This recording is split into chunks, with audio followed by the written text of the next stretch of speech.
हरे कृष्णा। भक्ति शास्त्री पाठ्यक्रम श्रीमद् भगवत गीता यथारूप, अध्याय क्रमांक 17। तो पिछले सत्र में हमने चर्चा किया था कि आसुरी व्यक्ति किस प्रकार से सोचता है। आसुरी व्यक्ति की मनोवृत्ति ऐसी होती है कि मेरे पास आज इतना धन है, अपनी योजनाओं के अनुसार मैं और धन कमाऊंगा, मेरे इस समय मेरे पास इतना पैसा है, भविष्य में बढ़कर और अधिक हो जाएगा, वह मेरा शत्रु है उसे मैं मार दूंगा, मेरे अन्य शत्रु भी मार दिए जाएंगे। इस प्रकार से वह जो आसुरी व्यक्ति है अपने को भोक्ता मानता है, स्वामी मानता है सभी वस्तुओं का। इस प्रकार से उसकी सोचने की वृत्ति रहती है। इसके पश्चात भगवान कहते हैं कि अनेक चिंताओं से उद्विग्न रहता है, मोह जाल से बंधा रहता है, इंद्रिय भोग में अत्यधिक आसक्त रहता है और पतंती नरके अशुचौ, नरक में वह गिरता है, नरक में उसका पतन होता है।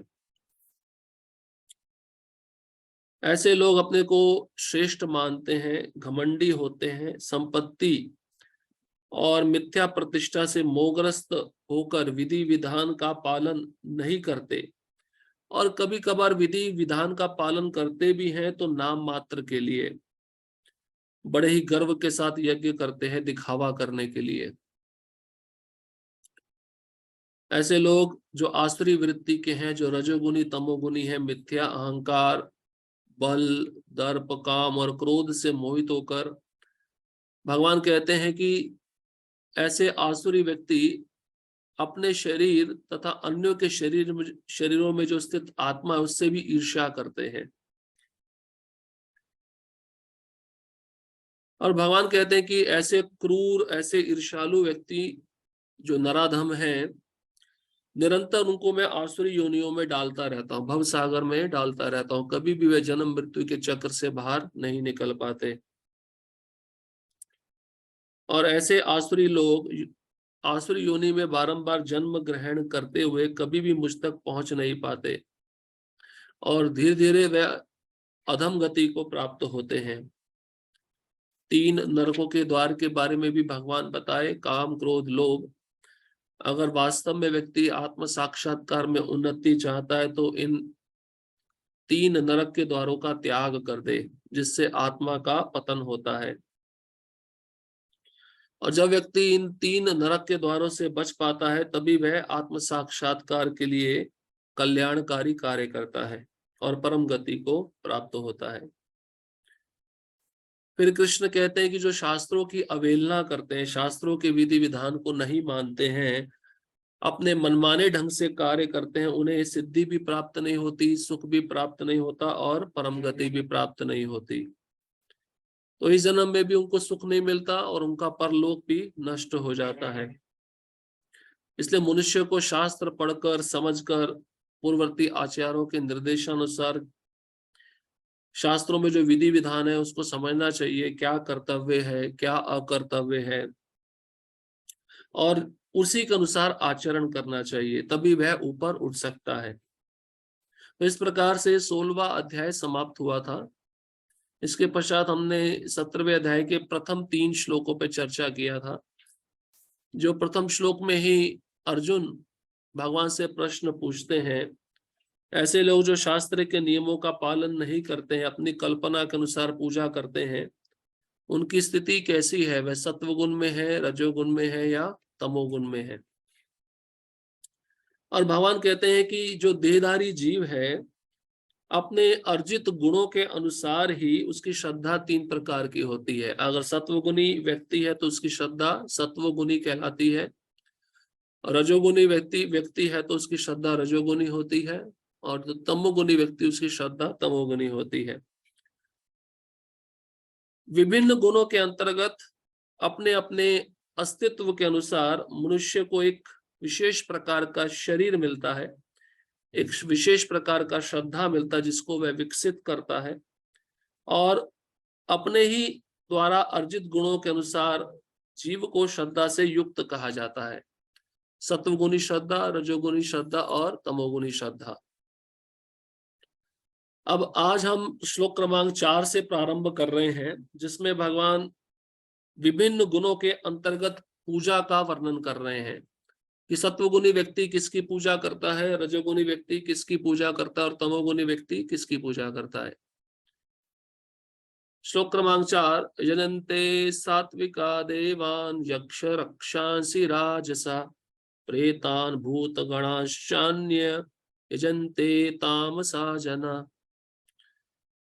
सतोगुणी व्यक्ति देवताओं को पूजते हैं, रजोगुणी यक्षों व राक्षसों की पूजा करते हैं और तमोगुणी व्यक्ति भूत प्रेतों को पूजते हैं।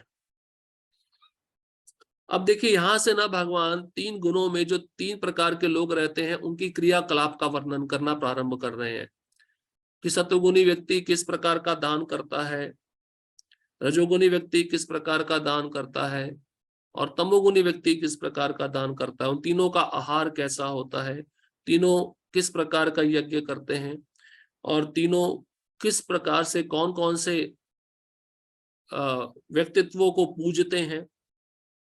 तो भगवान सबसे पहले पूजा से प्रारंभ कर रहे हैं। सत्वगुणी व्यक्ति देवताओं की पूजा करता है। यजन्ते सात्विका देवान, देवान मतलब देवता, जो सत्वगुण में है वो देवताओं की पूजा करते हैं। और यक्ष रक्षांसी राजसा, यक्ष राक्षस इनकी पूजा करने वाले कौन होते हैं, रजोगुणी। और प्रेतान भूत गणाश्चान्य, प्रेत भूतों की पूजा करने वाले तामसी लोग होते हैं। आपने देखा ना काला जादू और किसी पे गलत कार्य करवाना, भूत प्रेत किसी के शरीर में घुसा देना, ये सब तामसी पूजा कहा जाता है। तात्पर्य इस श्लोक में भगवान विभिन्न बाह्य कर्मों के अनुसार पूजा करने वालों के प्रकार बता रहे हैं। शास्त्रों के आदेशानुसार केवल भगवान ही पूजनीय हैं। तो वेद शास्त्र उपनिषद इन सब में भगवान की महिमा गाई गई है। तो एकमात्र पूज्य केवल भगवान है। अब व्यक्ति अपने गुण के अनुसार किसी न किसी दूसरे व्यक्तित्व को स्वीकार करके उसकी पूजा आराधना करता है। लेकिन जो शास्त्रों के आदेशों से अभिज्ञ नहीं या उन पर श्रद्धा नहीं रखते, वे अपनी गुण स्थिति के अनुसार विभिन्न वस्तुओं की पूजा करते हैं। मतलब शास्त्र का ज्ञान नहीं है जिनको, तो अपनी स्थिति के अनुसार, अपने गुण के अनुसार वह किसी को चुन लेते हैं और उसकी पूजा करते हैं। या तो वो व्यक्तित्व हो सकता है या वह वस्तु हो सकती है। जो लोग सतोगुणी हैं वे सामान्यतः देवताओं की पूजा करते हैं। तो ये समझना बहुत आसान है। लेकिन देवताओं के पास जाकर अगर हम भौतिक इच्छा मांगेंगे तब वो रजोगुणी पूजा कहलाएगी। देवताओं के पास जाकर कुछ भी ना मांगना या उनकी पूजा आराधना करना, वो व्यक्ति सत्वगुण में रहता है। अब जो मांग रहा है वो सत्वगुण में नहीं कहलाएगा, वो रजोगुणी रहेगा। इन देवताओं में ब्रह्मा, शिव तथा अन्य देवता यथा इंद्र, चंद्र तथा सूर्य सम्मिलित हैं। देवता कई हैं। सतोगुणी लोग किसी विशेष अभिप्राय से किसी विशेष देवता की पूजा करते हैं। इस प्रकार जो रजोगुणी है वह यक्ष राक्षसों की पूजा करते हैं। हमें स्मरण है कि द्वितीय विश्व युद्ध के समय कलकत्ता का एक व्यक्ति हिटलर की पूजा करता था, क्योंकि भला हो उस युद्ध का उसने उसमें काले धंधे से प्रचुर धन संचित कर लिया था। इसी प्रकार जो रजोगुणी तथा तमोगुणी होते हैं वह सामान्यतः किसी प्रबल मनुष्य को ईश्वर के रूप में चुन लेते हैं। वह सोचते हैं कि कोई भी व्यक्ति ईश्वर की तरह पूजा जा सकता है और फल एक सा होगा। तो इन रजोगुणी तमोगुणी जो लोग हैं, जो निम्न स्तर के गुण वाले हैं, उनको भगवान के विषय में कोई जानकारी नहीं होती है। तो अपने मन के अनुसार किसी भी व्यक्ति को चुन लेते हैं, उसकी पूजा आराधना करते हैं। प्रभुपाद जी यहाँ पे उदाहरण दे रहे हैं, द्वितीय विश्व युद्ध के समय कलकत्ता में एक व्यक्ति हिटलर की पूजा करता था, क्योंकि उसने उस युद्ध के दौरान काले धंधे में प्रचुर धन इकट्ठा किया था।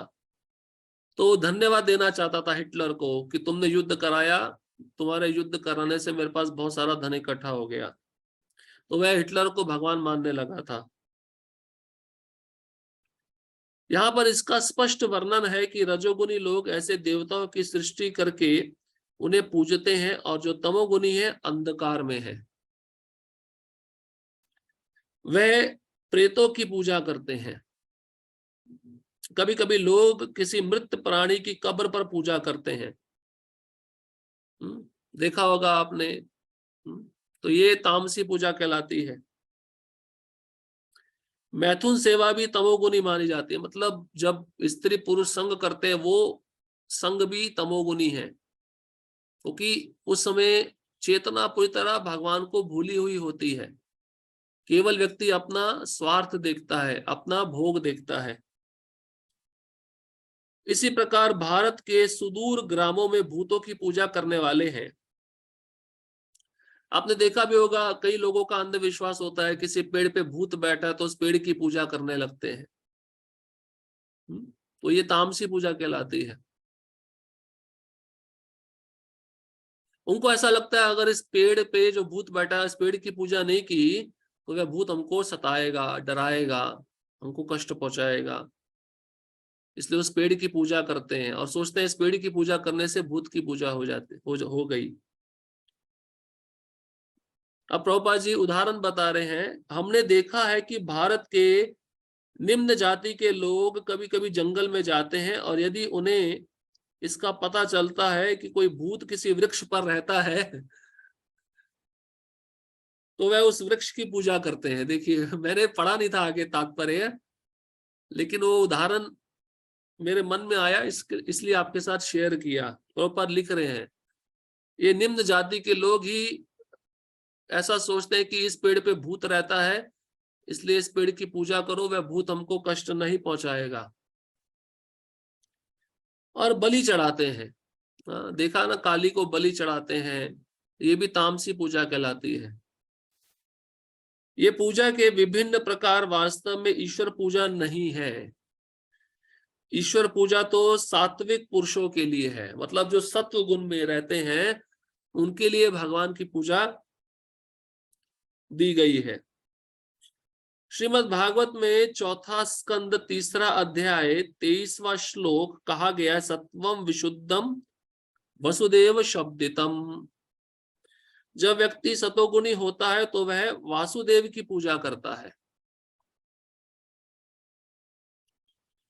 यहाँ पे सत्वगुणी का अर्थ है भक्त भी जो सत्वगुण में रहते हैं। अभी हम पूरी तरह से सत्वगुण को पार करके विशुद्ध सत्व में नहीं गए, कम से कम वासुदेव श्री कृष्ण के विषय में तो हमें कुछ पता है, जानकारी है। लेकिन इस सत्वगुण का आचरण हम निरंतर करते रहेंगे तो सत्वगुण को भी पार करके हम विशुद्ध सत्व में प्रवेश कर सकते हैं।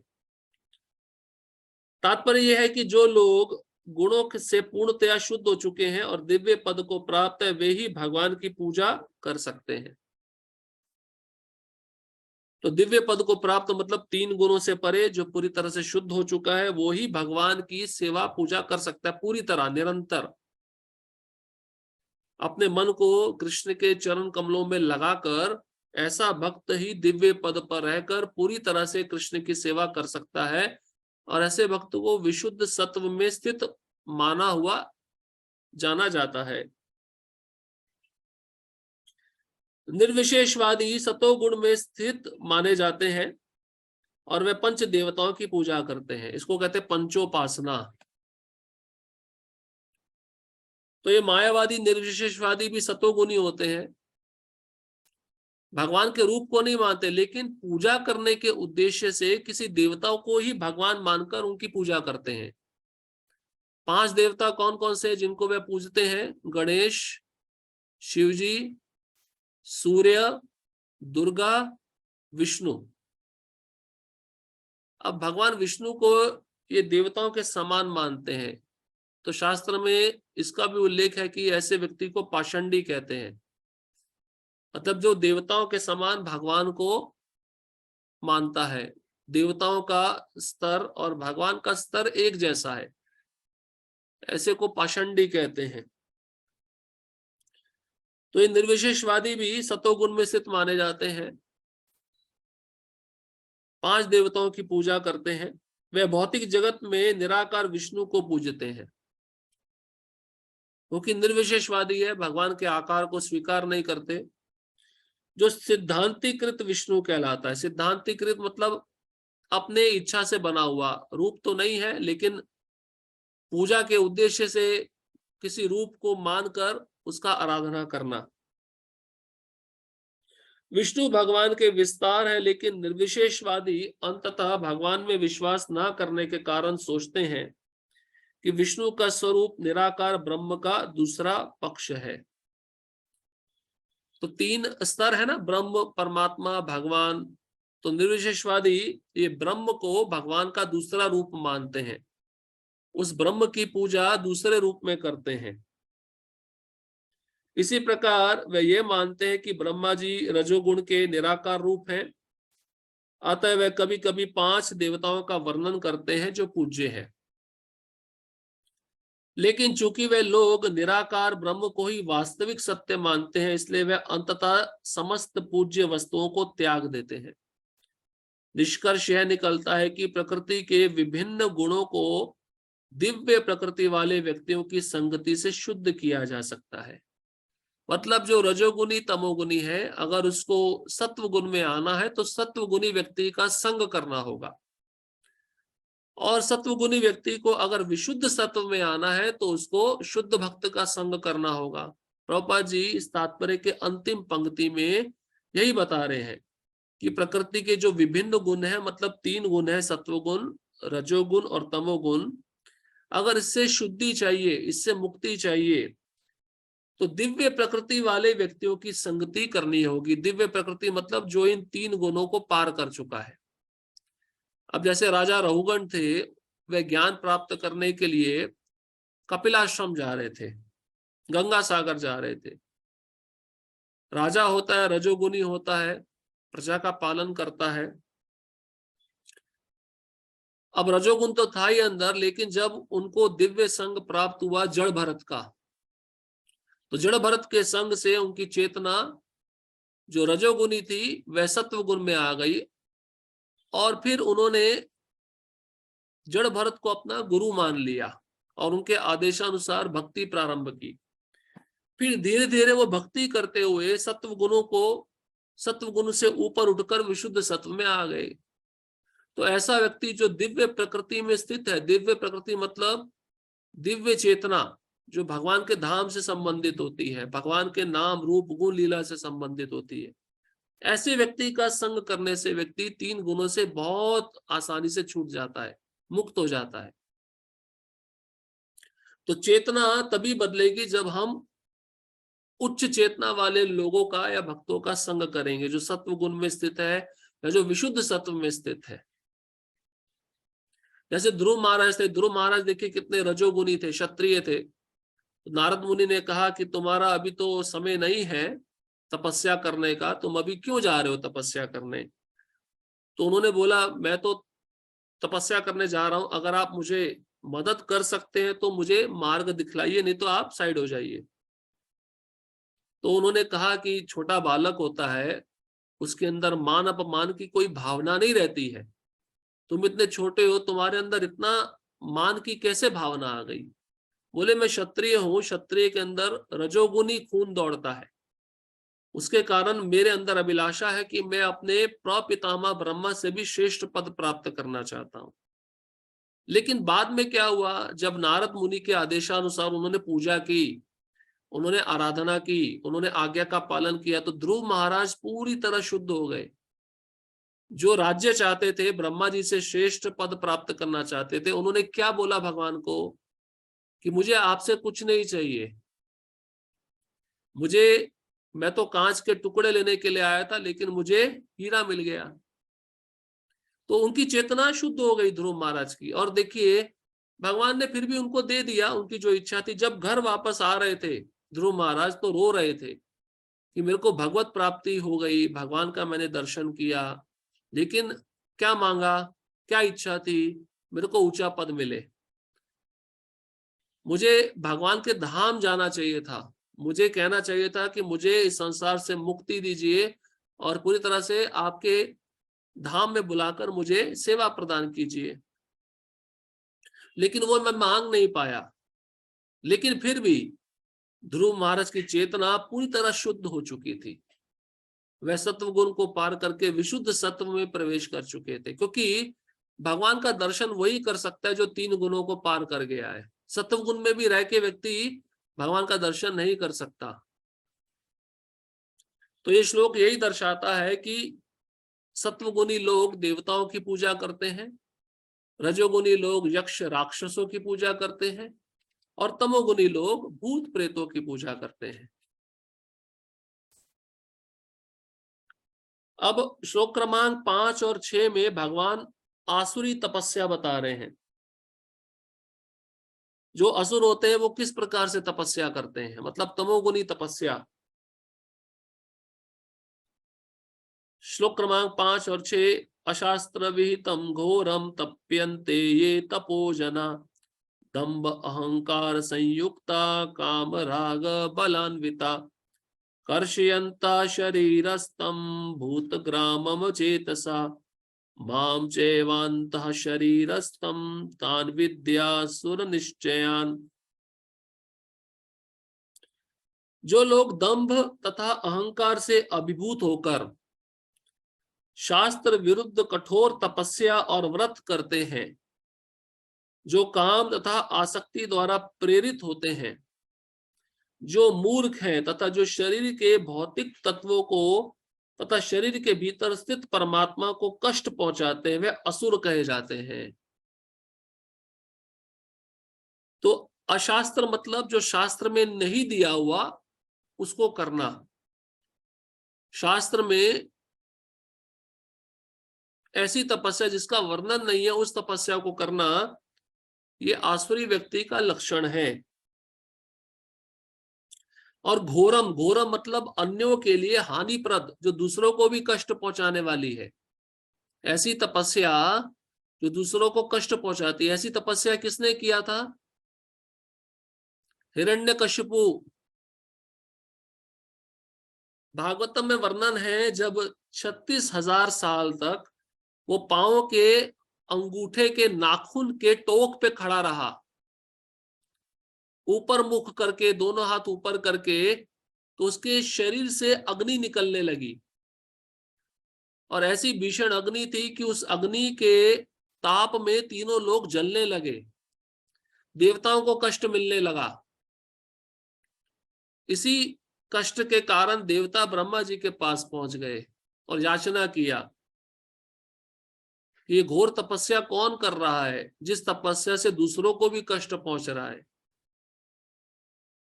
इसलिए यहाँ पे शब्द आया घोरम। घोरम मतलब अन्यों के लिए हानिप्रद, मतलब वो तपस्या करके दूसरों को नुकसान पहुंचाएगा ही पहुंचाएगा।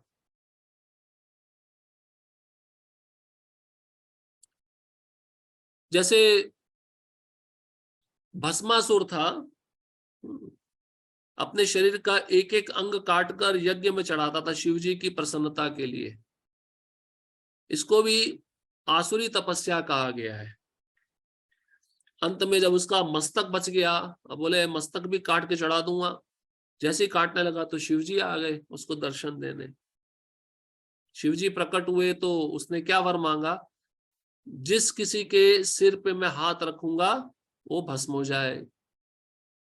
ये आसुरी तपस्या है। देखो क्या मांग रहा है?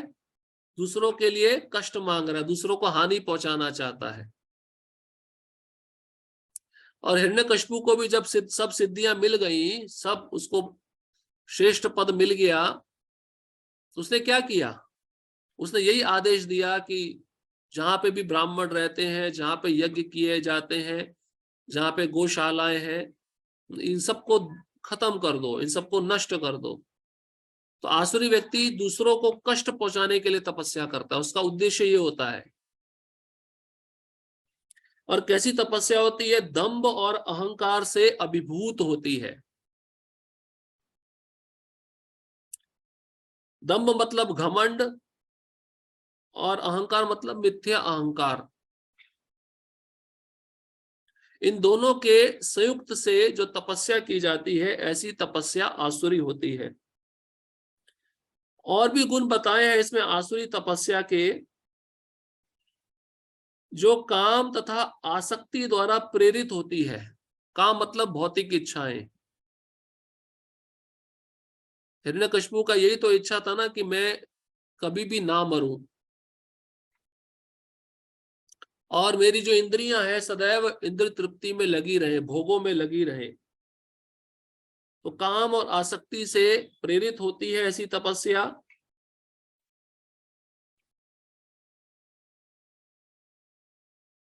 और यहाँ पे एक बात पता है कि शरीर के भीतर जो परमात्मा रहते हैं उसको भी कष्ट पहुंचाने का प्रयत्न करता है ऐसा व्यक्ति। ऐसी तपस्या कौन करता है? आपने अगर देखा हो भागवतम के 5वें स्कंद में जब ऋषभ देव भगवान का वर्णन आता है, तो ऋषभ देव भगवान के जाने के बाद जब ऐसा पाखंड धर्म प्रारंभ हुआ अरिहंत राजा के द्वारा, जो ऋषभ देव का नकल करता था, तो वहीं से ये जैन धर्म शुरू हुआ। ये भागवतम में लिखा है, ये पाखंड धर्म है। और ऐसे व्यक्ति क्या करते हैं, सुखदेव गोस्वामी बताते हैं, अपने शरीर के जो बाल होते हैं ना, हाथ से वो बालों को निकालते हैं। आप सोचो कितना वेदना होता है, कितना दर्द होता है। तो ऐसी तपस्या को भी तामसी तपस्या कहा गया है। अब तात्पर्य में प्रभुपाद जी कहते हैं कुछ पुरुष ऐसे हैं जो ऐसी तपस्या की विधियों का निर्माण कर लेते हैं, मतलब अपने मन से उस विधि का निर्माण किया, शास्त्र में कहीं उल्लेख नहीं है। अब जैसे एक उदाहरण और बताते हैं आपको, बहुत सारे भक्त दंडवती परिक्रमा करते हैं गिरिराज की, शास्त्र में कहीं लिखा नहीं है। हमारे गोस्वामी भी पैदल चलकर परिक्रमा करते थे, उन्होंने कभी दंडवती परिक्रमा नहीं की। ये दंडवती परिक्रमा भी शरीर को कष्ट देने जैसा होता है। अब इसके पीछे उद्देश्य क्या है? मैं थोड़ा भीषण तपस्या करूं, गिरिराज जी से कुछ भौतिक इच्छा मांगू कि मुझे विदेश जाना है, मुझे सुंदर पत्नी मिल जाए। बहुत सारी भक्त ऐसी इच्छा लेके जाते हैं और दंडवती परिक्रमा करते हैं। फिर दंडवती परिक्रमा करने में लगभग 10 दिन लगता है। 10 दिन के बाद उनके शरीर की हड्डियां में बहुत दर्द शुरू हो जाता है। ये तपस्या भी अच्छी तपस्या नहीं, क्योंकि हमारे जो षड गोस्वामी पूर्वज आचार्य उन्होंने भी परिक्रमा किया है, वो अपने चरणों से किया है, दंडवती परिक्रमा नहीं किया है। अब हर एक का भाव है। अब ऐसे कई बाबा जी हैं गिरिराज जी की परिक्रमा करते हैं दंडवती, ठीक है, लेकिन हमारे आचार्यों ने नहीं किया है। हाँ, अगर तपस्या वैसी कर रहे हैं लेकिन वो काम और आसक्ति से प्रेरित नहीं है, जैसे गिरिराज जी की कोई भक्त दंडवती परिक्रमा कर रहा है लेकिन भौतिक इच्छा के बिना कर रहा है, फिर वो आसुरी नहीं है। दंभ अहंकार काम आसक्ति इससे प्रेरित नहीं है, लेकिन वो भगवान की तपस्या, भगवान को प्रसन्न करने के लिए कर रहा है बस। तो ऐसी तपस्या फिर आसुरी नहीं, लेकिन कष्ट तो शरीर को ही पहुंचता है ना। जिनका वर्णन शास्त्रों में नहीं है, उदाहरणार्थ किसी स्वार्थ के प्रयोजन से तथा राजनीतिक कारणों से उपवास करना शास्त्रों में वर्णित नहीं है। मतलब भूख हड़ताल, नेता लोग अनशन पे बैठ जाते हैं ना, हमारी मांगे पूरी करो, ये शास्त्र के अनुसार तामसी तपस्या है। ये शास्त्र में कहीं नीत नहीं है, कहीं दी नहीं हुई। शास्त्रों में तो आध्यात्मिक उन्नति के लिए उपवास करने की संस्तुति है, किसी राजनीतिक या सामाजिक उद्देश्य के लिए नहीं। तो उपवास करना भी है, भूखा रहना है, किसके लिए? भगवान की प्रसन्नता के लिए। जैसे हम एकादशी के दिन भूखे रहते हैं, लेकिन भूखे तो अभी नहीं रहते हैं, दिन में 2 बार या 3 बार तो खा लेते हैं, क्योंकि सेवा करना है, सेवा करना मुख्य उद्देश्य रहता है। भगवत गीता के अनुसार जो लोग ऐसी तपस्याएं करते हैं वे निश्चित रूप से आसुरी हैं, उनके कार्य शास्त्र विरुद्ध है और सामान्य जनता के हित में नहीं है।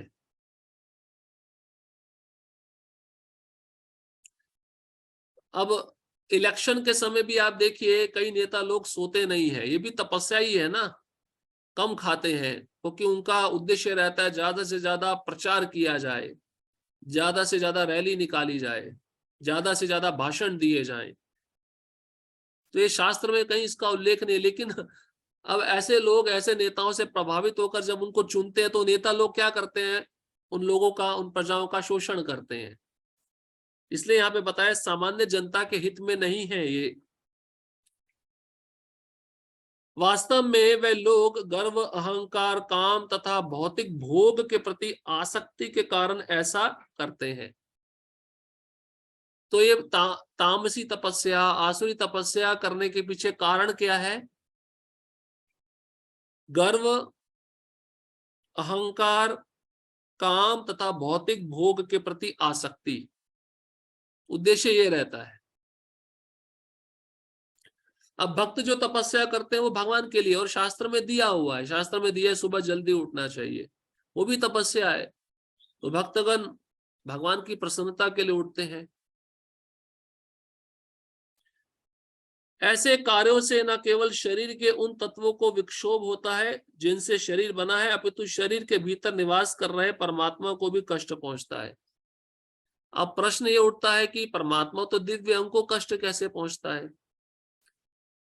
उनको कष्ट ऐसे पहुंचता है जब भगवान देखते हैं परमात्मा रूप में ये जीव अपने को ही कष्ट दे रहा है, हम अंश है ना, तो अंश को जब कष्ट पहुंचेगा तो अंशी को भी कष्ट पहुंचेगा। तो इस तरह से परमात्मा दुखी होते हैं कि जीव ऐसी तपस्या क्यों कर रहा है। इसलिए यहाँ पे बताया गया है कि परमात्मा को भी कष्ट पहुंचता है, लेकिन परमात्मा दिव्य, उनको कोई कष्ट नहीं पहुंचता है। लेकिन जब वो देखते हैं कि मेरा पुत्र ऐसी तपस्या कर रहा है, ये सोचकर भगवान को कष्ट पहुंचता है। ऐसे अवैध उपवास से या किसी राजनीतिक उद्देश्य से की गई तपस्या आदि से निश्चय ही अन्य लोगों की शांति भंग होती है। इसलिए उपवास केवल एकादशी का होता है, भगवान के आविर्भाव तिरोभाव का होता है, आचार्यों के आविर्भाव तिरोभाव का होता है, ये असली उपवास है। और ये भगवान की प्रसन्नता के लिए, इसके अतिरिक्त कोई भी उपवास रख रहा है वो सत्वगुणी है, रजोगुणी है, तमोगुणी उपवास है। उनका उल्लेख वैदिक साहित्य में नहीं है, मतलब इन उपवासों का, भौतिक तपस्याओं का उल्लेख शास्त्र में नहीं दिया गया है, लेकिन व्यक्ति अपनी इच्छा की पूर्ति करने के लिए अपने मनमाने ढंग से कोई ना कोई विधि बना लेता है। आसुरी व्यक्ति सोचता है कि इस विधि से वह अपने शत्रु या विपक्षियों को अपनी इच्छा पूरी करने के लिए बाध्य कर सकता है। लेकिन कभी कभी ऐसे उपवास से व्यक्ति की मृत्यु भी हो जाती है। तो भूख हड़ताल पे बैठ गए, हमारी मांगे पूरी करो, मांगे पूरी होती नहीं है, भूख हड़ताल कर करके व्यक्ति मर जाता है। ये कार्य भगवान द्वारा अनुमत नहीं है। वे कहते हैं कि जो इन कार्यों में प्रवृत्त होते हैं वे असुर हैं। ऐसे प्रदर्शन भगवान के अपमान स्वरूप है, क्योंकि इन्हें वैदिक शास्त्रों के आदेशों का उल्लंघन करके किया जाता है। ये भगवान का अपमान करने जैसा है। क्यों? क्योंकि इन उपवासों का, इन तपस्याओं का शास्त्र में कहीं पे भी उल्लेख नहीं है। इस प्रसंग में अचेतसः शब्द महत्वपूर्ण है। सामान्य मानसिक स्थिति वाले पुरुषों को शास्त्रों के आदेशों का पालन करना चाहिए। जो ऐसी स्थिति में नहीं है वह शास्त्रों की उपेक्षा तथा अवज्ञा करते हैं और तपस्या की अपनी विधि निर्मित कर लेते हैं। मनुष्य को सदैव आसुरी लोगों की चरम परिणति को स्मरण करना चाहिए, जैसा कि पिछले अध्याय में वर्णन किया गया है। आसुरी परिणति मतलब ये जो दुर्गुण होते हैं ना, आसुरी गुण होते हैं, काम, क्रोध, लोभ, मद, अहंकार, ये जानना चाहिए हमारा हित नहीं कर सकते। अगर हम इनके द्वारा अगर हम तपस्या करेंगे तो हमारा हित नहीं होने वाला, हमारा कल्याण नहीं होने वाला। इसलिए इसको समझना चाहिए। भगवान ऐसे लोगों को आसुरी व्यक्तियों के यहाँ जन्म लेने के लिए बाध्य करते हैं। मतलब अब व्यक्ति आसुरी तपस्या कर रहा है, तमोगुनी तपस्या कर रहा है, तो वह कहाँ पे जन्म लेगा? असुरों के कुल में ही जन्म लेगा। फलस्वरूप वे भगवान के साथ अपने संबंध को जाने बिना जन्म जन्मांतर आसुरी जीवन में रहते हैं। किंतु यदि ऐसे व्यक्ति इतने भाग्यशाली हुए, बहुत ही महत्वपूर्ण बात बता रहे हैं प्रभुपाद जी, टर्निंग पॉइंट, उनके जीवन में अगर कुछ परिवर्तन होता है आसुरी लोगों के, तो कैसे होता है? अब देखिए, किंतु यदि ऐसे व्यक्ति इतने भाग्यशाली हुए कि कोई गुरु उनका मार्गदर्शन करके उन्हें वैदिक ज्ञान के मार्ग पर ले जा सके, तो वह इस भव बंधन से छूटकर अंततो गत्वा परम गति को प्राप्त होते हैं। ब्रह्मांड भ्रमिते कौन भाग्यवान जीव, गुरु कृष्ण प्रसादे पाए भक्ति लता बीज। इस ब्रह्मांड में जीव घूम रहा है, अलग अलग योनियों में प्रवेश कर रहा है, अलग अलग शरीरों को प्राप्त कर रहा है, लेकिन अगर सौभाग्यशाली हुआ, उसकी भेंट, उसका मुलाकात अगर किसी शुद्ध भक्त से हो जाए, किसी प्रामाणिक गुरु से हो जाए, और भेंट होने के बाद भी वह उस प्रामाणिक गुरु के आदेशों का पालन करे, तो इस भव बंधन से वह छूट जाएगा, आसुरी योनि से छूट जाएगा, मुक्त हो जाएगा। शास्त्रों में बहुत से उदाहरण हैं, बहुत सारे उदाहरण हैं।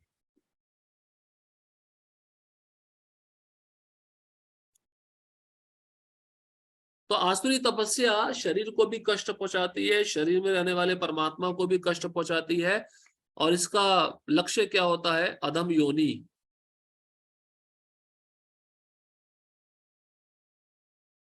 जैसे वाल्मीकि थे, वे भी शिकारी थे ना, वे भी पशुओं को मारते थे, तो उनको नारद मुनि का संग मिला। देखिए, इतने आसुरी थे, उनको मंत्र दिया राम का, राम नाम का जप करो, लेकिन इतना पाप किया था कि राम इतना सुंदर शब्द है, सरल शब्द है, वो भी सरल उच्चारण नहीं हो पा रहा था, सीधा उच्चारण नहीं कर पा रहे थे। क्या बोलते थे? राम की जगह मरा बोलते थे, राम का उल्टा करेंगे मरा, तो मरा मरा बोलकर राम के स्तर पे आ गए।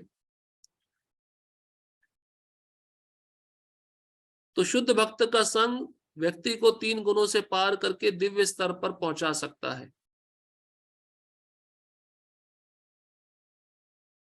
अब श्लोक क्रमांक 7 में भगवान बता रहे 3 गुणों के अनुसार आहार, यज्ञ, तपस्या और दान होते हैं। 4 चीजें बताएंगे 3 गुणों के अनुसार। ये चारों चीजें व्यक्ति जिस गुण में रहता है वह कौन कौन सी क्रियाएं करता है, दान कैसा करता है, यज्ञ कैसे करता है, आहार कैसे करता है, और तपस्या तपस्या के विषय में तो तामसी तपस्या के विषय में इसके पूर्व के श्लोक में बता दिया है। श्लोक क्रमांक 7, आहारस्त्व अपि सर्वस्य त्रिविधो भवति प्रिया, यज्ञस्तपस्तथा दानम तेषां भेदम मिमम शृणु। यहां तक कि प्रत्येक व्यक्ति जो भोजन पसंद करता है वह भी प्रकृति के गुणों के अनुसार 3 प्रकार का होता है। यही बात यज्ञ, तपस्या तथा दान के लिए भी सत्य है। अब उनके भेदों के विषय में सुनो। तो 3 प्रकार के गुण है तो 3 प्रकार का भोजन है, 3 प्रकार के गुण है तो 3 प्रकार का दान है, 3 प्रकार के यज्ञ हैं, 3 प्रकार की तपस्याएं हैं। अब भगवान उसका वर्णन करने जा रहे हैं। तात्पर्य, प्रकृति के भिन्न भिन्न गुणों के अनुसार भोजन, यज्ञ, तपस्या और दान में भेद होते हैं। जब गुणों में भेद है, हमने गुणों के लक्षण सुने ना, सत्वगुण का लक्षण क्या होता है? ज्ञान और सुख। रजोगुण का लक्षण क्या होता है? अत्यधिक आसक्ति, दर्प, अहंकार। और तमोगुण का लक्षण क्या होता है? प्रमाद, निद्रा, आलस। तो 3 गुण हैं, इनके लक्षण अलग अलग हैं, तो भोजन, यज्ञ, तपस्या और दान भी अलग अलग प्रकार के होंगे। वे सब एक से नहीं होते। जो लोग यह समझ सकते हैं कि किस गुण में क्या क्या करना चाहिए, वे वास्तव में बुद्धिमान है। जो लोग सभी प्रकार के यज्ञ, भोजन या दान को एक सा मानकर उनमें अंतर नहीं कर पाते, वे अज्ञानी है। मतलब कोई अंतर नहीं है, आप दान किसी को भी दो, वो दान आपको फलीभूत होकर वापस मिलेगा, ऐसा सोचना यह अज्ञान है। सही जगह पे सही व्यक्ति को सही समय पे दान देना चाहिए, ये शास्त्र कहता है। अब व्यक्ति सोचे कि मैं किसी गलत वस्तु के लिए दान दे रहा हूं और मुझे फल एक जैसा मिलेगा, तो वह अज्ञानी है। ऐसे भी प्रचारक लोग हैं जो ये कहते हैं कि मनुष्य जो चाहे वह कर सकता है और सिद्धि प्राप्त कर सकता है। मतलब सारे मार्ग एक ही दिशा में जाते हैं, एक ही गंतव्य स्थान पे जाते हैं। लेकिन ये मूर्ख मार्गदर्शक शास्त्रों के आदेशानुसार कार्य नहीं करते। ये अपनी विधियां बनाते हैं और सामान्य जनता को भ्रांत करते रहते हैं। वो इनका सबसे बड़ा लक्षण है शास्त्र को ना मानना, शास्त्र में दिए गए नीति नियम विधि विधानों को ना मानना। और पुनः प्रभुपाद जी लिख रहे हैं कि अपने मन से बनाई गई विधि उसको स्वीकार करके कार्य करना।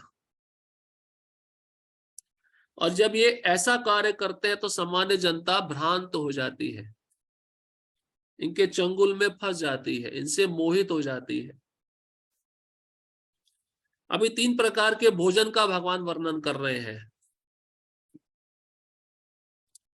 श्लोक क्रमांक 8, आयु सत्व बलारोग्य सुख प्रीति विवर्धना रस्या स्निग्धा स्थिरा हद्या आहारा सात्विका प्रिया।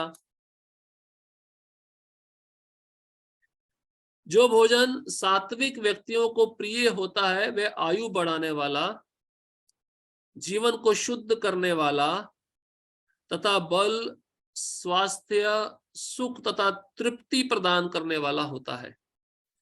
ऐसा भोजन रसमय स्निग्ध स्वास्थ्यप्रद तथा हृदय को भाने वाला होता है। तो सात्विक भोजन का लक्षण बताते भगवान आयु मतलब जीवन काल को बढ़ाता है, आयु को बढ़ाता है। सत्वगुण भोजन करना चाहिए। सत्वगुणी भोजन का प्रभुपाद जी आगे इंग्रेडिएंट्स भी बताएंगे, कौन कौन से तत्व आते हैं सत्वगुणी भोजन में। जैसे आगे प्रभुपाद जी लिखेंगे दूध है, दही है, पनीर है, सब्जियां हैं, ये सब सत्वगुण में आता है। ये शरीर में जीवन आयु को बढ़ाता है ये सब तत्व। और सत्वगुणी भोजन करने से क्या होता है, बल बल मिलता है, शारीरिक शक्ति मिलती है। आरोग्य, वो व्यक्ति कभी रोगी नहीं बनेगा अगर समय पे प्रसाद ग्रहण करेगा, तो कभी भी रोग नहीं सताएगा उसको। आरोग्य शब्द भगवान प्रयोग कर रहे हैं, उसके शरीर में किसी प्रकार का रोग नहीं लगेगा सात्विक भोजन लेने से। और सुख का अनुभव होगा, क्योंकि शरीर स्वस्थ रहेगा तो स्वाभाविक रूप से सुख का अनुभव होगा उसको। प्रीति, प्रीति मतलब संतोष, वो संतुष्ट रहेगा। ऐसा भोजन जो सात्विक होता है, रस्या, रस्या मतलब रस से युक्त होता है। विभिन्न प्रकार के व्यंजन होते हैं उसमें रस होता है, वो रस पोषण देता है शरीर को। स्निग्धा मतलब चिकना होता है, जैसे मक्खन है, पनीर है, सात्विक कहलाता है स्निग्धा। और स्थिरा मतलब सहिष्णु, उसको ग्रहण करने से हमारी चेतना भी शुद्ध होती है, तो दिव्य गुण हमारे अंदर आते हैं। लेकिन ऐसा भोजन भगवान को अर्पण करके ही ग्रहण करना चाहिए। सहिष्णु मतलब स्थिरा, स्थिरा कहते हैं स्थित होता है, उसकी जो चेतना है स्थित रहती है, विचलित नहीं होती। हृदय, हृदय मतलब हृदय को भाने वाला, बहुत पसंद होता है।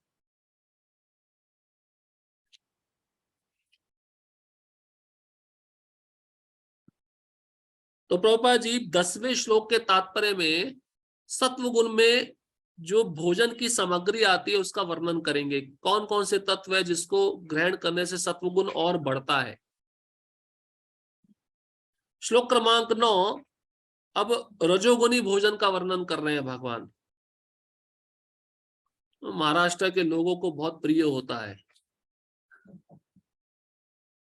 श्लोक क्रमांक 9, कटु अम्ल लवण अति उष्ण तीक्ष्ण रुक्षा विदाहिना आहारा राजसस्य इष्टा दुख शोक आमय प्रदा। कटु मतलब कड़वा और तीखा। अम्ल, अम्ल कहते हैं खट्टा।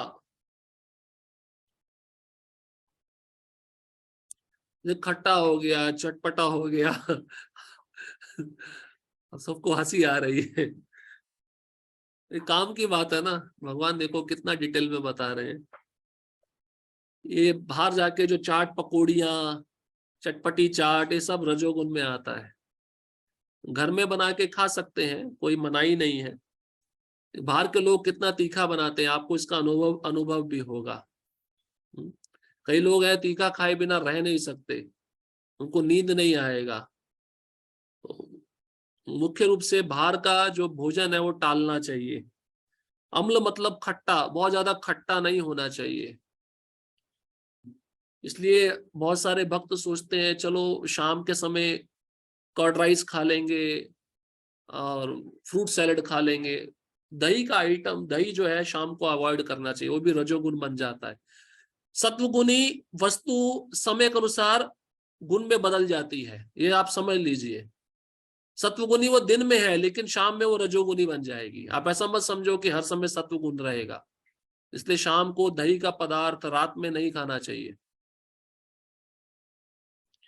फिर कहते हैं लवण, लवण मतलब नमकीन, ज्यादा नमकीन, मिर्च मसाला, नमकीन, ये रजोगुनी कहलाता है।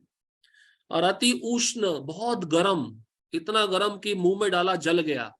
फिर व्यक्ति फिर क्या करता है, मुंह में डालता तो बाहर ही निकाल देता है सीधा, उसको भी रजोगुण कहते हैं। थोड़ा ठंडा होना चाहिए, ज्यादा गर्म नहीं खाना चाहिए। गर्म अच्छा होता है स्वास्थ्य के लिए, लेकिन ज्यादा गर्म अच्छा नहीं है। इसलिए यहाँ पे भगवान कहते हैं अति उष्ण। अति उष्ण मतलब अत्यंत गर्म। तीक्ष्ण, तीक्ष्ण मतलब चटपटे, गरम मसाला ज्यादा डालना, हरी मिर्ची ज्यादा डालना, लाल मिर्च का पाउडर ज्यादा डालना, इसको कहते हैं तीक्ष्ण। तीक्ष्ण मतलब बहुत तीखा। और रुक्ष, रुक्ष मतलब शुष्क, साथ ही साथ सूखा। बहुत सारे लोगों को सूखा खाने की आदत होती है, तो इसलिए बैलेंस होना चाहिए। सूखे के साथ लिक्विड भी रहना चाहिए, लेकिन लिक्विड ज्यादा गर्म भी ना हो, ज्यादा चटपटा ना हो, ज्यादा तीखा ना हो, ज्यादा खट्टा ना हो, ज्यादा कड़वा ना हो। ये सब चीजें ध्यान रखनी चाहिए। आज जीवा है, जीव को अलग अलग टेस्ट करने का आदत है, कोई समस्या नहीं है, लेकिन ये सब मात्रा में रहना चाहिए, एक सीमा में रहना चाहिए। उसके बाहर जाएगा तो जैसा हमारा आहार होता है वैसा हमारा विचार बनता है। रजोगुनी ज्यादा खाने से हमारा भौतिक इच्छा भी ज्यादा बढ़ेगा। उसके पश्चात विदाहीना, जलाने वाला। ऐसे भोजन को आप खाओगे तो पेट में जाके जलन होती है। विदाहीना मतलब ऐसा भोजन खाने से पेट जलने लगता है, एसिडिटी बनती है। लोगों को बीमारी है ना एसिडिटी की, उसी के कारण अल्सर होता है। अल्सर मतलब पेट में फोड़ा हो जाता है। ये अल्सर, इसलिए अल्सर वाले व्यक्ति को मना किया जाता है रजोगुनी भोजन पूरी तरह से, उसके लिए प्रतिबंध है। रजोगुनी भोजन इसको नहीं करना चाहिए, ज्यादा करेगा तो मर भी सकता है। और एक आयु भी होती है। आयु चलो ठीक है, एक आयु के अनुसार तीखा खाने का आदत है, लेकिन जब आयु बीत जाती है तो व्यक्ति को सत्व गुण लेना शुरू करना चाहिए, क्योंकि वो रजोगुनी आहार उसको परेशान करता रहेगा, उसके शरीर को स्वास्थ्य प्रदान नहीं करेगा। और मतलब ऐसे ये जो लक्षण बताया रजोगुण के, जब व्यक्ति को ऐसे भोजन बहुत रुचिकर लगते हैं, और देखो इसका परिणाम क्या होता है, यहाँ पे बताते हैं दुख शोक आमहे प्रदा। जब रजोगुनी भोजन कोई लेगा तो परिणाम पहला क्या होता है, दुख, क्योंकि वो शरीर को स्वस्थता प्रदान नहीं करेगा, वो शरीर को स्वस्थ नहीं रखेगा। दूसरा शोक, व्यक्ति चिंतित रहेगा, शोक में डूबा रहेगा, मेरे साथ मतलब डॉक्टर के पास जाएगा, ट्रीटमेंट लेता रहेगा, दवाइयां खाता रहेगा। ऐसा भोजन दुख और शोक देता है, रजोगुनी भोजन। इससे ज्यादा तेल वाला भी नहीं होना चाहिए, ज्यादा तेल हो गया तो वो भी रजोगुण है। जैसे कई लोग होते हैं बनाते हैं लेकिन तेल ऊपर तैरता रहता है, ये भी रजोगुण है पूरा। वो बैलेंस देखकर बनाना चाहिए, उसमें तेल भी ज्यादा ना हो, मिर्च मसाला भी ज्यादा ना हो, ज्यादा तीखा भी ना हो, सत्व गुण में रहना चाहिए। क्योंकि अब खाएंगे हम जीभ की लालसा के अनुसार, वो शोक दुख हमको ही होगा, हमारे शरीर को होगा। व्यक्ति सोचता है अभी तो कुछ नहीं हो रहा है, लेकिन आगे चलकर उसका भीषण परिणाम होता है। और तामसी भोजन के विषय में बता रहे हैं, श्लोक क्रमांक 10, यातयामं गतरसं पूति पर्यूषितं च यत् उच्छिष्टमपि चामेद्यं भोजनम तामस प्रियम। खाने से 3 घंटे पूर्व पकाया गया, स्वादहीन, वियोजित एवं सड़ा, जूठा तथा अस्पृश्य वस्तुओं से युक्त भोजन उन लोगों को प्रिय होता है जो तामसी होते हैं। यात यामम मतलब भोजन करने से 3 घंटे पहले पकाया गया। अब कई सूखा प्रसाद रहता है भगवान को अर्पण किया हुआ, वो इस श्रेणी में नहीं आता। जैसे भक्तगण होते हैं ना, अब दिवाली के समय भी बहुत सारे महाराष्ट्र में भक्त चिवड़ा बनाते हैं, लड्डू बनाते हैं, वो रखते हैं, भगवान को ऑफरिंग करके ही रखना चाहिए, तब वो तामसी नहीं कहलाता। अगर आपने भगवान को ऑफरिंग नहीं किया और 3 घंटे से ज्यादा हो गया, फिर वो तामसी बन जाएगा। और गत रसम मतलब स्वाद रहित, वो तमोगुनी भोजन का कोई स्वाद नहीं होता। कारण बताते हैं, पूती पूती मतलब उसमें से बदबू आती है, दुर्गंध आती है। विदेश में इसका एक उदाहरण है, विदेश में लोगों के पास बनाने के लिए समय नहीं रहता है, वो एक साथ इकट्ठा बना देते हैं, जितना चाहिए ले लेते हैं और बचा हुआ फ्रिज में रख देते हैं। और फ्रिज में से अगले दिन क्या करते हैं, फ्रिज से निकालकर फिर ओवन में गर्म करते हैं, उसी को खाते हैं। इसको कहते हैं तामसी। इसलिए भारत में भी ये प्रथा अभी शुरू हो रही है। भारत के लोग पहले तामसी भोजन नहीं करते थे, जो बना है तुरंत बना हुआ भगवान को भोग लगाकर खाते थे। और किस समय पे क्या खाना चाहिए ये भी हमें विचार करना है। शाम के समय लाइट खाना चाहिए, एकदम हल्का खाना चाहिए, दाल राइस खिचड़ी ये खाना चाहिए। अब शाम को भी हम दबादब पनीर का सब्जी खा रहे हैं, रात को सोने का समय हो गया है, वो रजोगुण पैदा करेगा। उससे आपका जो अगला दिन है ना, जब करने आप बैठोगे आपको पनीर याद आएगा, फिर आपको सब वो पदार्थ याद आएंगे, वो पनीर आपको भजन करने नहीं देगा। वो किस समय पे क्या खाना चाहिए आयुर्वेद में लिखा है। इसलिए ब्रेकफास्ट है, लंच है, डिनर, लंच हैवी होना चाहिए। और अगर छाछ हो तो उसमें अच्छा रहता है। छाछ आयुर्वेद में बहुत अच्छा बताया, बटर मिल्क जिसको, जो दही से बनता है, वो शरीर में हजम करा देता है, बहुत गुणकारी होता है। इसलिए आपने देखा होगा सुबह सुबह का समय लोग क्या लेते हैं, ब्रेकफास्ट में जूस लेते हैं, फल का जूस लेते हैं। हाँ, दोपहर में छाछ लेते हैं और रात में दूध लेते हैं। रात आप वो छाछ रात में नहीं ले सकते हो, वो अलाउड नहीं है। रात में दूध है, आयुर्वेद के अनुसार रात में दूध लेना चाहिए।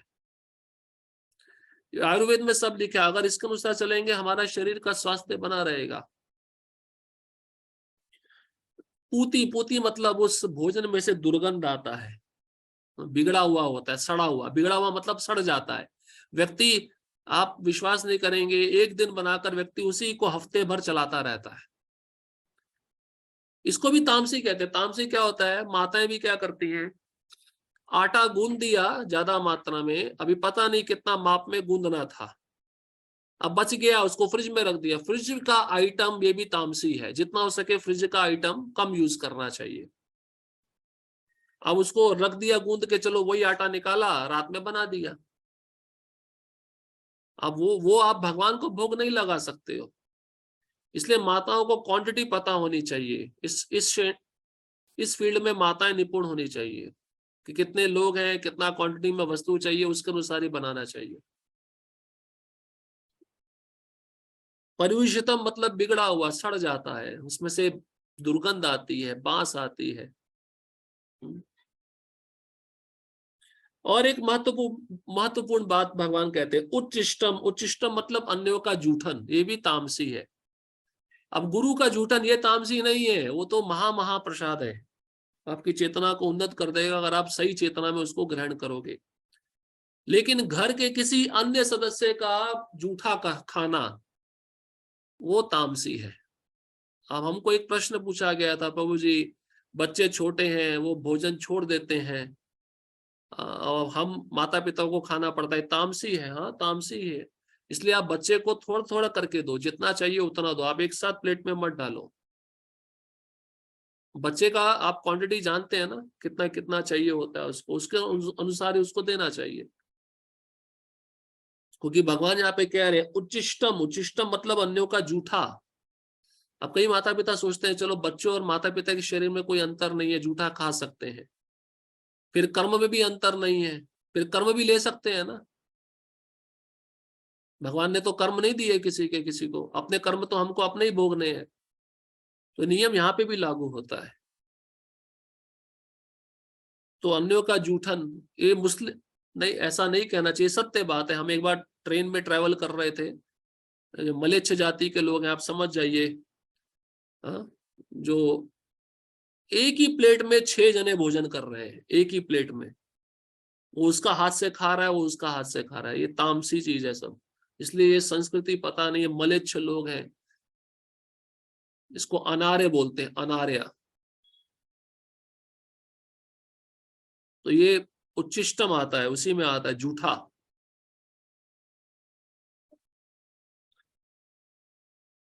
और अमेध्यम, अमेध्यम मतलब अस्पृश्य, उसको छूना भी नहीं चाहिए, छूने योग्य नहीं होता है।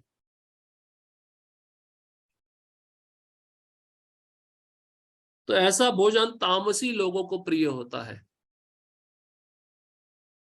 अब प्रभुपाद जी तात्पर्य बता रहे हैं, तात्पर्य बहुत सुंदर है। एक ही तात्पर्य में प्रभुपाद जी तीनों भोजन के विषय में बता रहे हैं, इससे आपको क्लियर हो जाएगा। तात्पर्य, आहार भोजन का उद्देश्य आयु को बढ़ाना, मस्तिष्क को शुद्ध करना तथा शरीर को शक्ति पहुंचाना है। भक्तों का उद्देश्य यही रहता है ना, शरीर में शक्ति रहेगी तो हम ज्यादा से ज्यादा सेवा कर सके, तो उसके लिए सात्विक आहार लेना चाहिए। उद्देश्य क्या होता है? आयु बढ़ती है, मस्तिष्क शुद्ध होता है, मस्तिष्क शुद्ध हो जाता है तो हम आध्यात्मिक ज्ञान को अच्छे से समझ सकते हैं। इसलिए गाय का दूध कहा जाता है, गाय का दूध सात्विक होता है, भैंस का दूध राजसिक होता है, पहले भी बताया था आपको। इसका यही एकमात्र उद्देश्य है। प्राचीन काल में विद्वान पुरुष ऐसा भोजन चुनते थे जो स्वास्थ्य तथा आयु को बढ़ाने वाला हो। यथा दूध के व्यंजन, प्रभुपाद कहते हैं दूध एक ऐसा पदार्थ है जिससे आप हजारों प्रकार के मिष्ठान बना सकते हो, स्वीट बना सकते हो, बस आपको वो कला आनी चाहिए। अब सत्वगुणी आहार का प्रभुपाद जी लिस्ट बता रहे हैं। दूध के व्यंजन, चीनी, चावल, गेहूं, फल तथा तरकारियां। तरकारियां मतलब सब्जियां, ये सब सत्वगुण में आता है। इसलिए भक्तों को, मैंने देखा है, भक्तों को तोरी का सब्जी पसंद नहीं आता, करेले का सब्जी पसंद नहीं आता। ये सब सात्विक है, शरीर में रोग आने नहीं देती ये सब्जियां, ये खाना चाहिए।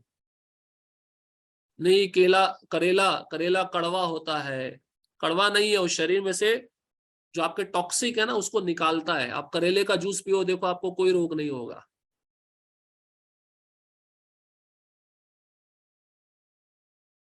पहले के जमाने में व्यक्ति नीम का डंडी लेके क्या करता था? मंजन करता था। अभी टूथपेस्ट आ गया। वो नीम का जो डंठल होता है उससे मुंह के अंदर कोई रोग नहीं लगता है, एंटीसेप्टिक है पूरा। पहले के लोग पागल नहीं थे, उनको सब ज्ञान रहता था।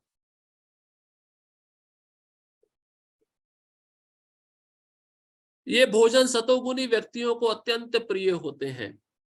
अन्य कुछ पदार्थ जैसे भुना मक्का तथा गुड़, ये भी सत्वगुण में है। भुना मक्का तथा गुड़ स्वयं रुचिकर न होते हुए भी दूध या अन्य पदार्थों के साथ मिलने पर स्वादिष्ट हो जाते हैं, फिर भी सत्व गुण में आता है। इसलिए कई भक्त चीनी नहीं खाते, गुड़ खाते हैं, वो भी खाना चाहिए। शरीर को मीठे की भी आवश्यकता होती है। शरीर को हर एक प्रकार का स्वादिष्ट भगवान ने जीवा किसके लिए दी है, हर एक प्रकार का पदार्थ हम खा सके, लेकिन विचार करना चाहिए कौन से मेरे लिए अनुकूल है, कौन सा प्रतिकूल है, तब वह सात्विक हो जाते हैं। ये सारे भोजन स्वभाव से ही शुद्ध हैं। ये मांस तथा मदिरा जैसे अस्पृश्य पदार्थों से सर्वथा भिन्न है। तो हमने तमोगुण का जब श्लोक सुना तो उसमें अस्पृश्य शब्द आया था। अस्पृश्य मतलब मांस और मदिरा, जिसको छूना भी नहीं चाहिए, ये भी तामसी कहलाता है। अस्पृश्य में दोनों पदार्थ आते हैं। 8वें श्लोक में जिन स्निग्ध चिकने पदार्थों का उल्लेख है, उनका पशु वध से प्राप्त चर्बी से कोई नाता नहीं होता। मतलब सत्व गुण में जो पदार्थ बताए हैं उसमें किसी भी प्रकार का पशु का चर्बी नहीं होता, वो सात्विक आहार है सब। पर विदेश में आप जाओगे, पनीर खरीदोगे, उसमें भी गाय का मांस मिला होता है। विदेश में कोई भी आहार सात्विक नहीं है, कुछ भी। अब रेडीमेड फोड़ने भी मिलता है विदेश में, तड़का भी मिलता है रेडीमेड, खाली पैकेट से खोलना है, आपको डालना है, उसमें भी मांस मिला होता है। यह पशु चर्बी वसा दुग्ध के रूप में उपलब्ध है। तो जब पशु की चर्बी किसके द्वारा आती है, दूध में आती है। दूध से फिर क्या बनता है, दही बनता है, मक्खन बनता है। तो इस तरह से सात्विक आहार ये सब कहलाते हैं, जो समस्त भोजनों में परम चमत्कारी है। दुग्ध, मक्खन, पनीर तथा अन्य पदार्थों से जो पशु चर्बी मिलती है, उससे निर्दोष पशुओं के मारे जाने का प्रश्न ही नहीं उठता। क्योंकि सही बात है, अब प्रभुपाद जी भी एक जगह कहते हैं कि राक्षस लोग गाय को मार के खून पीते हैं। समझ रहे, गाय को मार के खाते हैं, मतलब उनका माँ का खून पीना, गाय का खून पीना। लेकिन भक्त भी खून पीते हैं, लेकिन वो दूध के रूप में पीते हैं। प्रभुपाद जी एक लेक्चर में बोले हैं। तो दूध शरीर के लिए स्वस्थ है, आयु को बढ़ाने वाला है। तो जो चीज गाय से हमें सत्व गुण में प्राप्त हो रही है, उसको हमें ग्रहण करना चाहिए।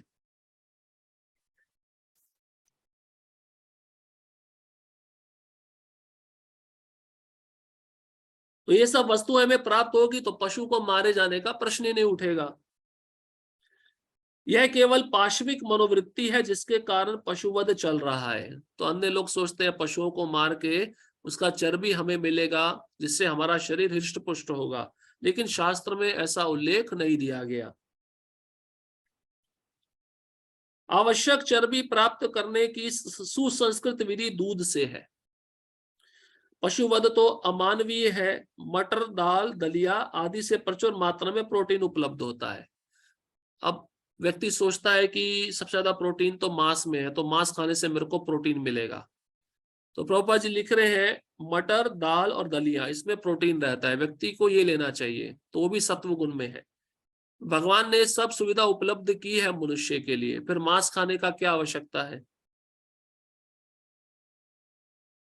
लेकिन अगर सोयाबीन है, उसमें सबसे ज्यादा प्रोटीन रहता है, वो नहीं खाना चाहिए।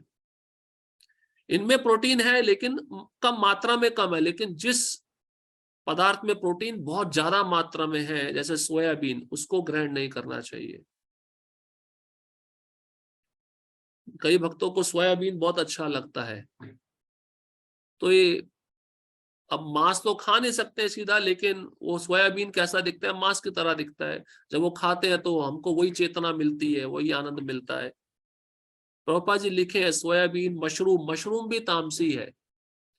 आजकल मशरूम के पैकेट भी मिलते हैं मंदिरों में, भक्त लोग मशरूम भी खाते हैं। मशरूम तामसी होता है। मशरूम समझते हैं ना, बारिश के समय छोटा छोटा छाता उग जाता है, सब्जी के रूप में यूज करते हैं, तामसी है, वो नहीं खाना चाहिए। मसूर की दाल है, उसमें भी प्रोटीन ज्यादा रहता है, वो भी नहीं खाना चाहिए। ऐसी दाल जिसमें प्रोटीन है लेकिन बैलेंस रूप में, उसको आप ग्रहण कर सकते हो। जो राजस भोजन, अब रजोगुनी भोजन के विषय में प्रभुपाद जी लिख रहे हैं दूसरे पैराग्राफ में, जो राजस भोजन कटु, कटु मतलब कड़वा तीखा,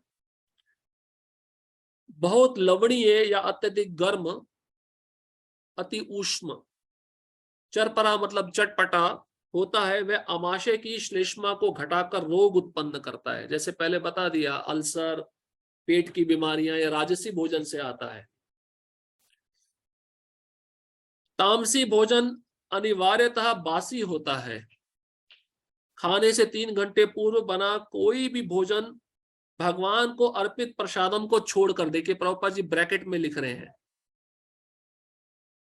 ऐसा सूखा प्रसाद जो भगवान को अर्पित किया गया है उसको आप रख सकते हो, कभी भी खा सकते हो, लेकिन अगर भगवान को अर्पित नहीं किया, 3 घंटा बीत गया, वो तामसी हो जाएगा, वो सड़ जाएगा, उसमें से बदबू आएगा। अगर ऐसा व्यक्ति उसको ग्रहण करेगा तो उसकी चेतना तामसी बनेगी। भगवान को अर्पित प्रसादम को छोड़कर तामसी माना जाता है। बिगड़ने के कारण उससे दुर्गंध आती है। देखा भी होगा, हम कोई वस्तु छिपा के रख देते हैं खाने की, उस और ध्यान नहीं रहता है, 4-5 दिन के बाद उसमें फंगस लग जाती है, स्मेल आती है, वो तामसी हो जाता है।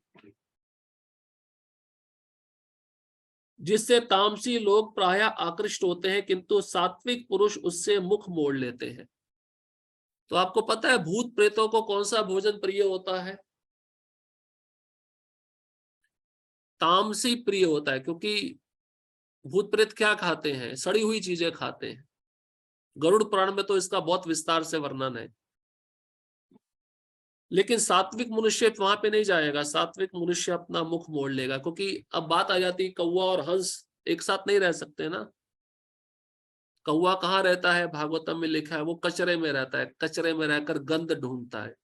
और हंस कहाँ रहता है? स्वच्छ सरोवर में रहता है, स्वच्छ जल में रहता है, वहां पे रहकर वह कमल के साथ खेलता है। तो हंस व्यक्ति कौवे का कभी संग नहीं करेगा। सत्वगुणी व्यक्ति कभी तामसी व्यक्ति का संग नहीं करेगा। उच्चिष्ट जूठा भोजन उसी अवस्था में किया जा सकता है जब वह उस भोजन का एक अंश हो। एक अंश हो मतलब आप अपनी थाली सेपरेट लिए हैं, उसको खा रहे हैं, तो जूठा हो गया, तो अपना ही भोजन है ना, वो कर सकते हो। लेकिन दूसरे का मना है, दूसरे का आप जूठा लोगे, वो तामसी है। और दूसरे का जूठा लेने से उसकी चेतना भी आपके अंदर डाउनलोड हो रही है ना, उसके गुण आपके अंदर डाउनलोड हो रहे हैं।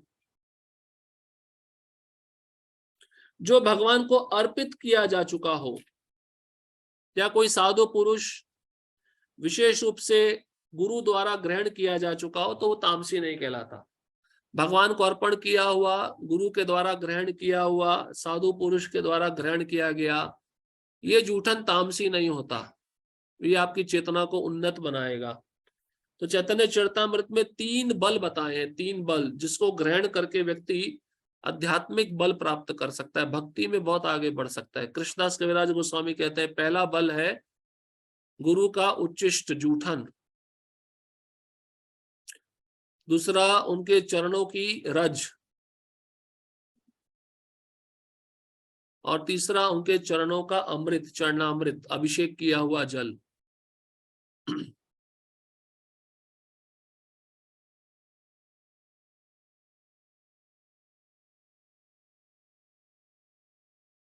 अन्यथा ऐसा जूठा भोजन तामसी होता है, मतलब इन तीनों के द्वारा स्वीकार नहीं किया गया है, भगवान, साधु पुरुष या गुरु के द्वारा, और आप किसी ऐसे व्यक्ति का जूठा खा रहे हो जो कोई भक्त नहीं है, साधु पुरुष नहीं है, गुरु नहीं है, भगवान को अर्पित नहीं किया हुआ, तो तामसी है।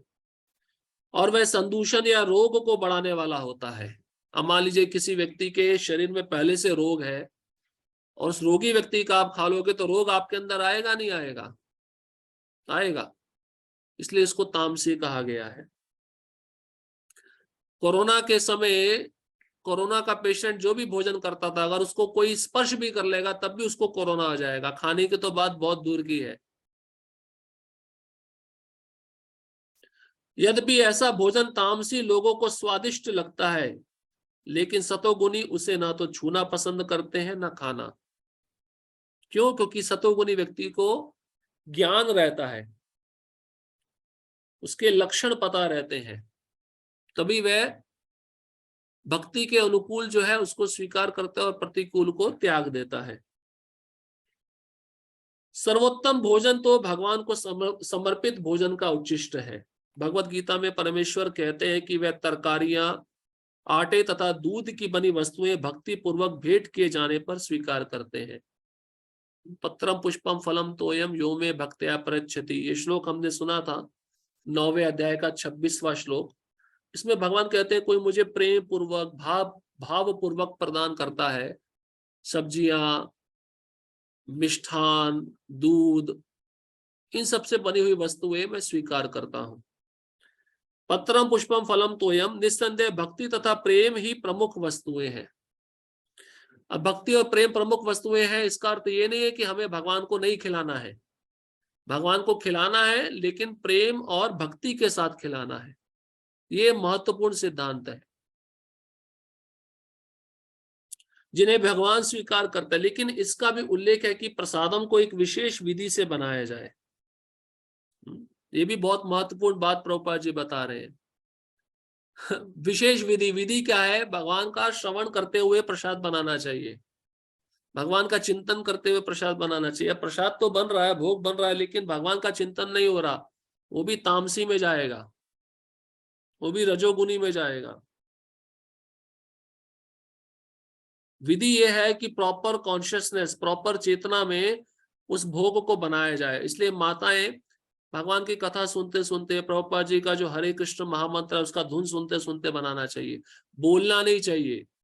विधि और भी क्या है, वो बाल उस भोग में नहीं गिरना चाहिए, इसलिए कपड़े से ढकना चाहिए, मुख बंद करना चाहिए, मास्क लगाना चाहिए, क्योंकि हम कभी कभार जोर से बोलेंगे वो थूक जाएगा उसमें। ये भी विधि होता है। बहुत कईयों को कुछ पता नहीं है, होता है ऐसा, और हम भगवान के सामने जाके रख देते हैं अपना, हम भगवान का उच्चिष्ट हम खाने के लिए हम अपना उच्चिष्ट खिलाते हैं। और माताएं लोग बहुत बड़बड़ करती हैं, सब्जी कटिंग के समय भी, बनाते समय भी माताओं को एक बड़ा बीमारी है। अब वो क्या बोलती है, प्रभु जी कीर्तन कीर्तन लाओ, दे कीर्तन लगा दो हमारे कीर्तन। अरे कीर्तन भी चल रहा तब भी बोले जा रही है, कुछ घर की चर्चा समाप्ति नहीं होती है। ये बहुत गंभीर विषय है। राजभोग अगर बनाना है भगवान के लिए, सब नीति नियम पालन करना होगा, भगवान स्वीकार नहीं करते। हम भगवान के वृंदावन वाले मित्र सखागण नहीं है, जैसे मधुमंगल का भगवान छाछ पी लेते थे झूठा, हम उस स्तर पे नहीं है। इसलिए विधि बताए गए, वैदिक भक्ति में कुछ नीति नियम है, उसको पालना चाहिए। अब माताएं अगर नहीं ऊपर कपड़ा डालेंगी तो सारा बाल गिर जाएगा, और बाल जब गिर जाता है तो वो भगवान को आप अर्पित कर पाओगे? वो तामसी हो गया, बाल तामसी है। तो विधि है, प्रॉपर कॉन्शियसनेस पे बनाना चाहिए, भगवान के भक्ति में, चेतना में उस भोग को बनाना चाहिए, तब भगवान स्वीकार करते हैं। और भगवान के साथ प्रेम भी होना चाहिए। और जब परोसते हैं भक्तों को, वो भी प्रेम से परोसना चाहिए। ये भगवान के भक्त हैं, ये भगवान को बहुत प्रिय है। अगर इस चेतना में परोसेंगे, देखो परोसने वाला, सर्विंग करने वाला भी जो दे रहा है, जिस चेतना से दे रहा है, और जो जिसको उस भोजन को वो जिस चेतना से ग्रहण करेगा वो चेतना उसमें आएगी। ये बहुत सूक्ष्म बातें हैं सब। अब देने वाले के मन में अगर ईर्ष्या है, इसको अच्छा क्यों दिया जाए, अच्छा तो मैं अपने पास में रख लेता हूं, और देगा भी तो कंजूसी करके देगा, इससे क्या होगा? इससे क्या होने वाला है? वो ईर्ष्या का थोड़ा भाव जो ले रहा है, पहले तो वो उसमें भोग में गया, फिर जिस व्यक्ति ने खाया, जिस भक्त ने खाया, उसकी चेतना में परिवर्तन हो गया।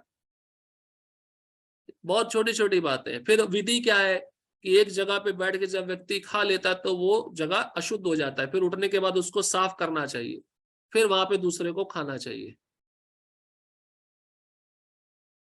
ये सब सिखाया गया है।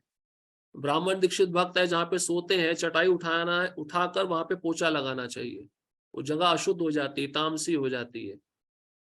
उसमें वहां पे अगर आपने पोछा नहीं लगाया, वहीं पे कपड़ा पहना, फिर वो कपड़ा भी तामसी हो गया। इसलिए ब्राह्मण दीक्षित भक्तों को बहुत सावधान रहना चाहिए।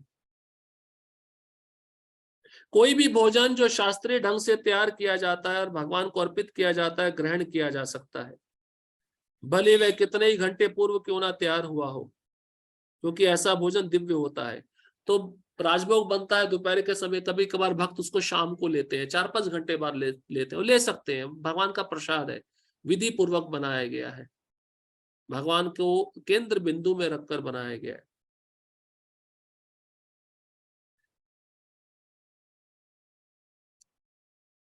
और ये भी ध्यान रखना चाहिए, ऐसा व्यक्ति जो बहुत रजोगुनी है, भौतिक इच्छाओं से भरा हुआ है, वो दान दे रहा है, उसके दान का बना हुआ भगवान तो स्वीकार कर लेंगे, लेकिन हम स्वीकार नहीं कर पाएंगे। प्रसाद लेते समय हमारी चेतना थोड़ा उन्नत बनाने के लिए भगवान का स्मरण बहुत आवश्यक है। तो भगवान का स्मरण नहीं कर सकते उस समय, ठीक है, लेकिन भगवान का प्रसाद लेने से पहले जो हम प्रार्थना गाते हैं उसको तो ध्यान पूर्वक गाना चाहिए, उसका तो अर्थ समझते हुए गायन करना चाहिए, तभी हमारी चेतना में परिवर्तन आएगा। नहीं तो वो भोग ही दिखेगा हमें, प्रसाद थोड़ी ना दिखेगा, वो फिर भोग हमारा चेतना को नहीं बदलता। कर्मी व्यक्ति है, मायावादी है, ज्ञानी है, इनके हाथ का बना हुआ नहीं खाना चाहिए। इसलिए नियम है, भक्त जो है भक्ति कर रहा है, माला का जप कर रहा है, उसके हाथ का बना ही खाना चाहिए।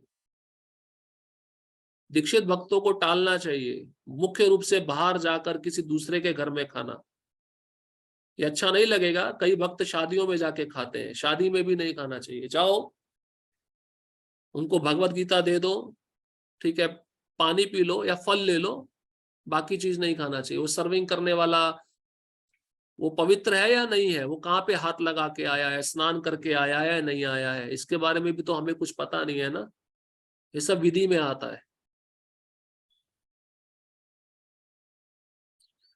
अतः भोजन को रोगाणुरोधक, खाद्य तथा सभी मनुष्यों के लिए रुचिकर बनाने के लिए सर्वप्रथम भगवान को अर्पित करना चाहिए।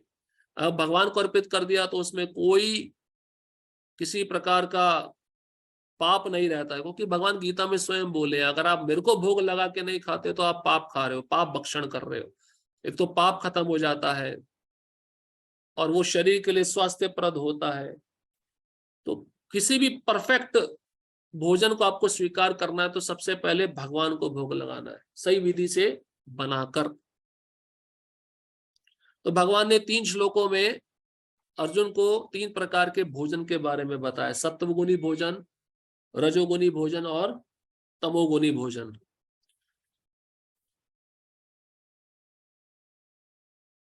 अब अगले श्लोक में, श्लोक क्रमांक 11, सात्विक यज्ञ।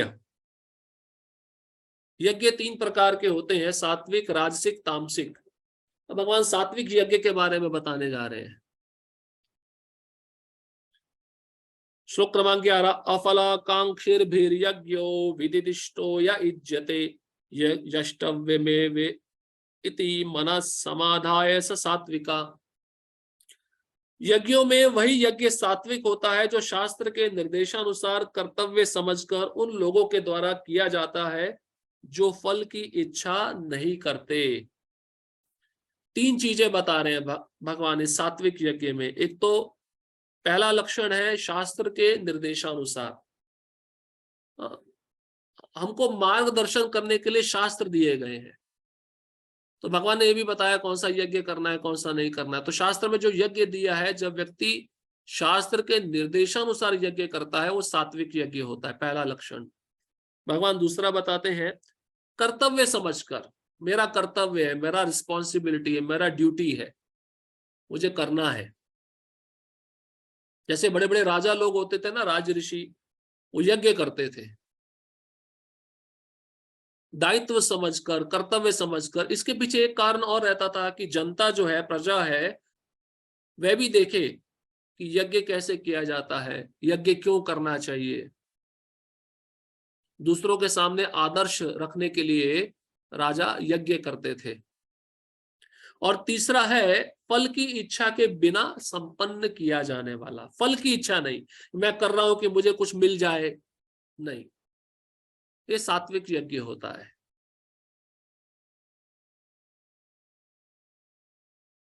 अब प्रभुपाद जी तात्पर्य में लिखते हैं, सामान्यतः यज्ञ किसी प्रयोजन से किया जाता है। कलयुग में तो विशेषता यज्ञ के पीछे करने का उद्देश्य रहता है, मुझे कुछ चाहिए, कोई प्रयोजन, कोई फल। लेकिन यहां पर बताया गया है कि यज्ञ बिना किसी इच्छा के संपन्न किया जाना चाहिए। अब बिना इच्छा के मतलब या तो फिर उस व्यक्ति ने उस यज्ञ का फल भगवान को अर्पित किया कर दिया है, या वो भगवान की प्रसन्नता के लिए कर रहा है। इसे कर्तव्य समझकर किया जाना चाहिए। अब प्रभुपाद जी उदाहरण बता रहे, देखिए उदाहरण से आपको क्लियर हो जाएगा। मंदिरों या गिरजाघरों में मनाए जाने वाले अनुष्ठान सामान्यतः भौतिक लाभ को दृष्टि में रखकर किए जाते हैं, लेकिन यह सतोगुण में नहीं है। जैसे कोई व्यक्ति आया, मैं बहुत बड़ा प्रोग्राम करना चाहता हूं, सब पैसा दे रहा है, लेकिन मेरा नाम अनाउंसमेंट होना चाहिए, तो वह अनुष्ठान एक प्रकार का यज्ञ है, लेकिन सतोगुणी नहीं है, क्योंकि उसको अपना लाभ, पूजा, प्रतिष्ठा चाहिए। तो ये रजोगुण में आ गया, फिर सात्विक में नहीं आया, क्योंकि वो अपने लिए कर रहा है ना, उसको अपना लाभ दिख रहा है उसमें। मनुष्य को चाहिए कि वह कर्तव्य मानकर मंदिर या गिरजाघर में जाए, भगवान को नमस्कार करे और फूल तथा प्रसाद चढ़ाए। इसका दूसरा उदाहरण ये भी है, मंदिर में गए हैं, घंटी बजाया, शर्त लगाया कि चलो भगवान, मेरे पास अगर इतना पैसा हो जाएगा बिजनेस में तो मैं आपको इतना प्रसाद चढ़ाऊंगा। ये राजसिक है, सात्विक यज्ञ नहीं है। इसलिए प्रभुपाद जी लिख रहे हैं, कर्तव्य समझकर, मैं भगवान का अंश हूं, मैं भगवान का अणु दास हूं, मंदिर में जाकर प्रणाम करना और कुछ भेंट लेके जाना, बिना किसी फल के, बदले में कुछ मांगना नहीं है, उसको कहते हैं सात्विक यज्ञ। इसलिए प्रभुपाद जी लिख रहे हैं, कर्तव्य समझकर मंदिर जाए या गिरजाघर में जाए, भगवान को नमस्कार करे और फूल तथा प्रसाद चढ़ाए।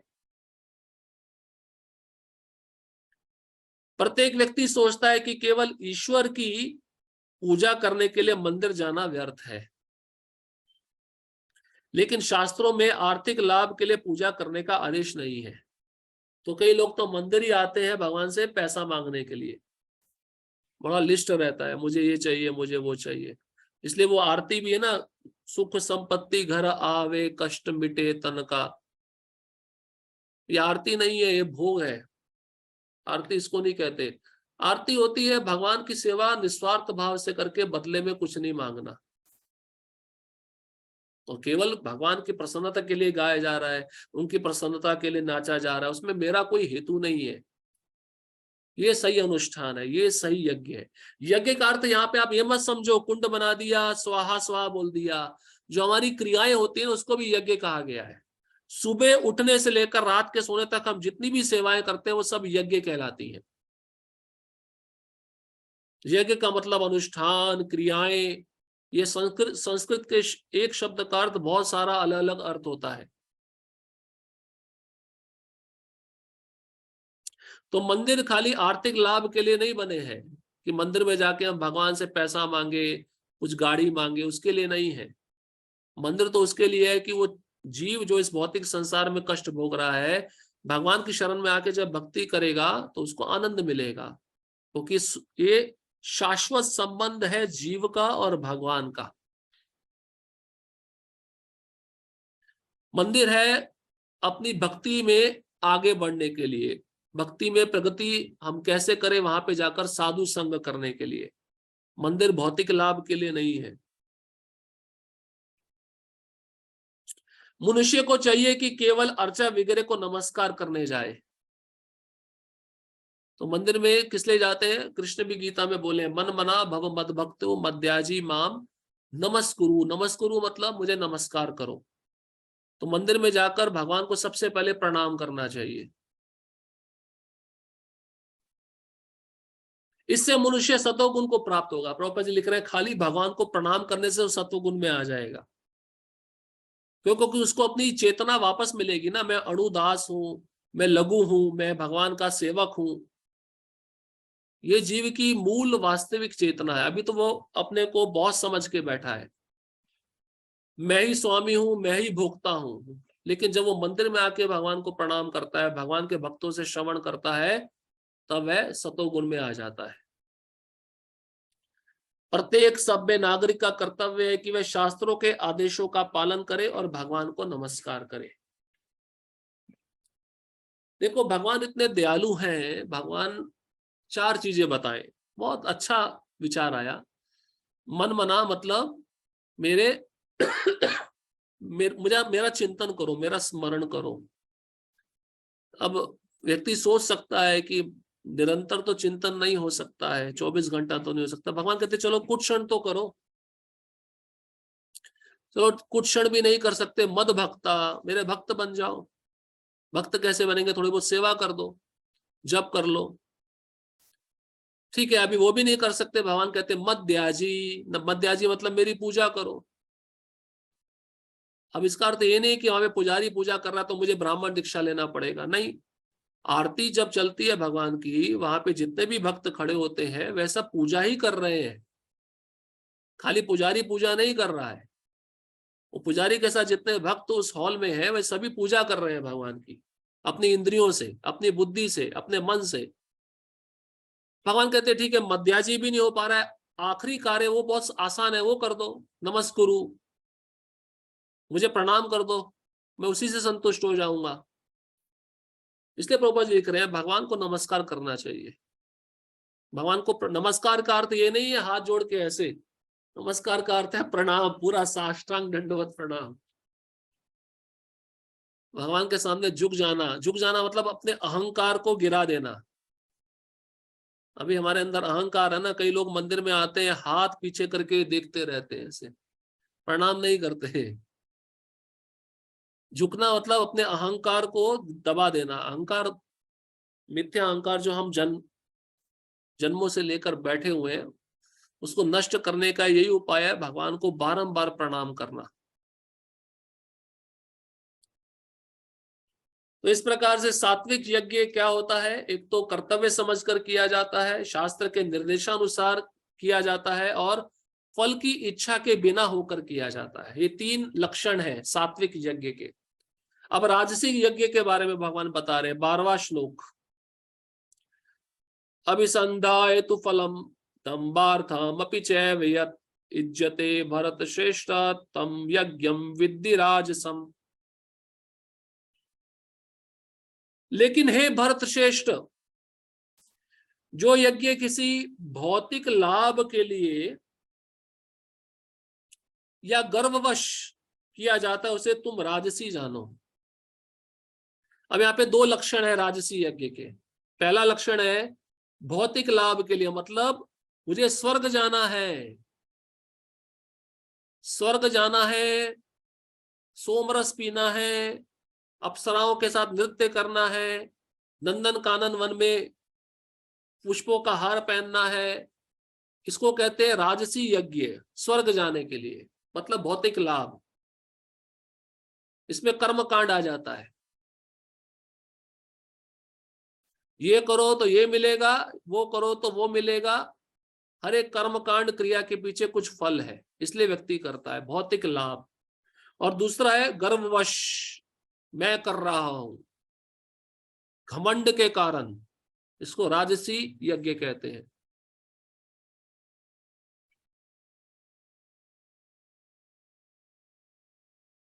कभी कभी स्वर्ग लोक पहुंचने या किसी भौतिक लाभ के लिए यज्ञ तथा अनुष्ठान किए जाते हैं। ऐसे यज्ञ अनुष्ठान राजसी माने जाते हैं।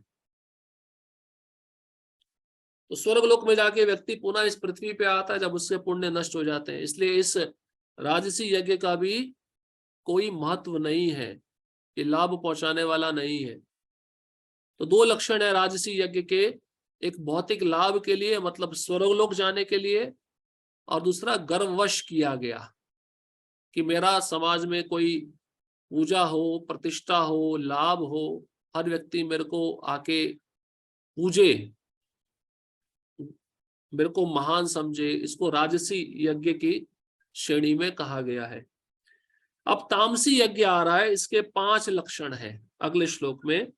श्लोक क्रमांक 13, विधिहीनम वस्त्रष्टानम मंत्रहीनम मदक्षिणम श्रद्धा विरहितम यज्ञम तामसम परिचक्षते।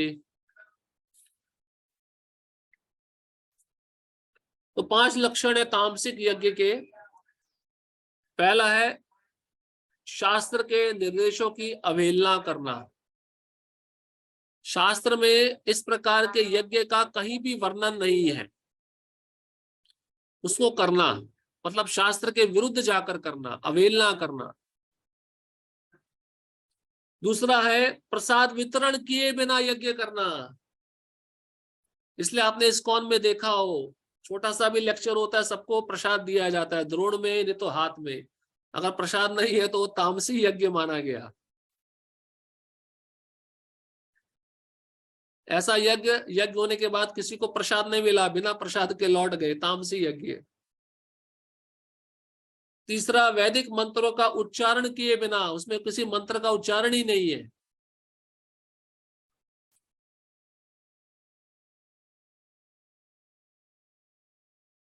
चौथा पुरोहितों को दक्षिणा दिए बिना।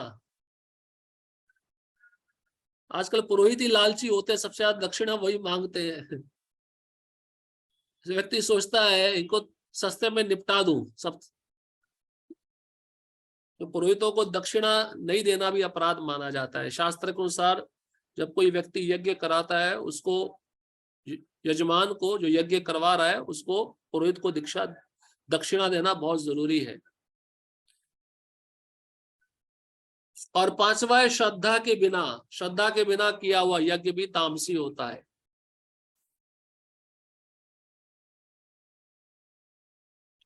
तात्पर्य तमोगुण में श्रद्धा वास्तव में अश्रद्धा है। ये श्रद्धा नहीं है, क्या है? अश्रद्धा। कभी कभी लोग किसी देवता की पूजा धन अर्जित करने के लिए करते हैं, वही भौतिक लाभ, और फिर वे इस धन को शास्त्र के निर्देशों की अवहेलना करके मनोरंजन में व्यय करते हैं। चलो किसी देवता की पूजा तो कर ली, सतोगुण में आ गया थोड़ा समय, लेकिन उद्देश्य था भौतिक भोग। जब उसको धन मिल गया, उसने धन पैसा कहाँ उड़ाया? गलत जगह पे, स्त्री पे, नाइट क्लब में, नाच गाने में। ये सब तमोगुनी यज्ञ कहलाता है, अनुष्ठान, तमोगुनी अनुष्ठान। ऐसे धार्मिक अनुष्ठानों को सात्विक नहीं माना जाता, ये तामसी होते हैं। इनमें तामसी प्रवृत्ति उत्पन्न होती है और मानव समाज को कोई लाभ नहीं पहुंचता। तो लोगों ने आकर दान दिया यज्ञ के समय, और उस यजमान ने, जिसने यज्ञ कराया, धन लेकर उसको अपने इंद्र तृप्ति में उड़ा दिया। उसको कहते हैं तामसी यज्ञ। 5 लक्षण शास्त्र के निर्देशों की अवहेलना करके किया जाता है। दूसरा प्रसाद वितरण के बिना किया जाता है। तीसरा वैदिक मंत्रों का उच्चारण उसमें नहीं होता। चौथा पुरोहितों को दक्षिणा नहीं दिया जाता। और 5वां श्रद्धा के बिना किया जाता है। ये तामसी यज्ञ के लक्षण है।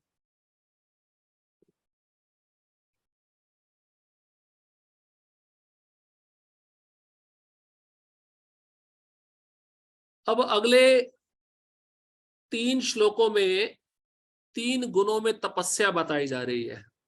सत्वगुणी तपस्या, रजोगुणी तपस्या और तमोगुणी तपस्या। तपस्या के 3 प्रकार। श्लोक क्रमांक 14, 15 और 16।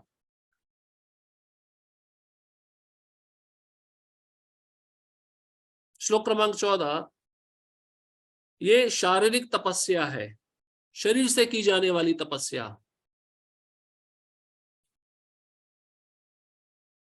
जो सात्विक कहलाती है। देव द्विज गुरु प्राज्ञा पूजनम शौचम आर्जवम ब्रह्मचर्यम अहिंसा च शारीरम तप उच्यते।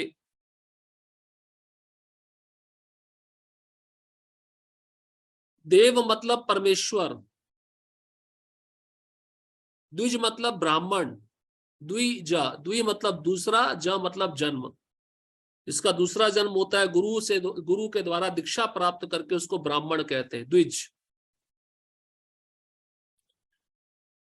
गुरु प्राज्ञ, प्राज्ञ मतलब पूज्य व्यक्तियों, पूज्य व्यक्ति मतलब जैसे माता पिता, वो भी पूजनीय है।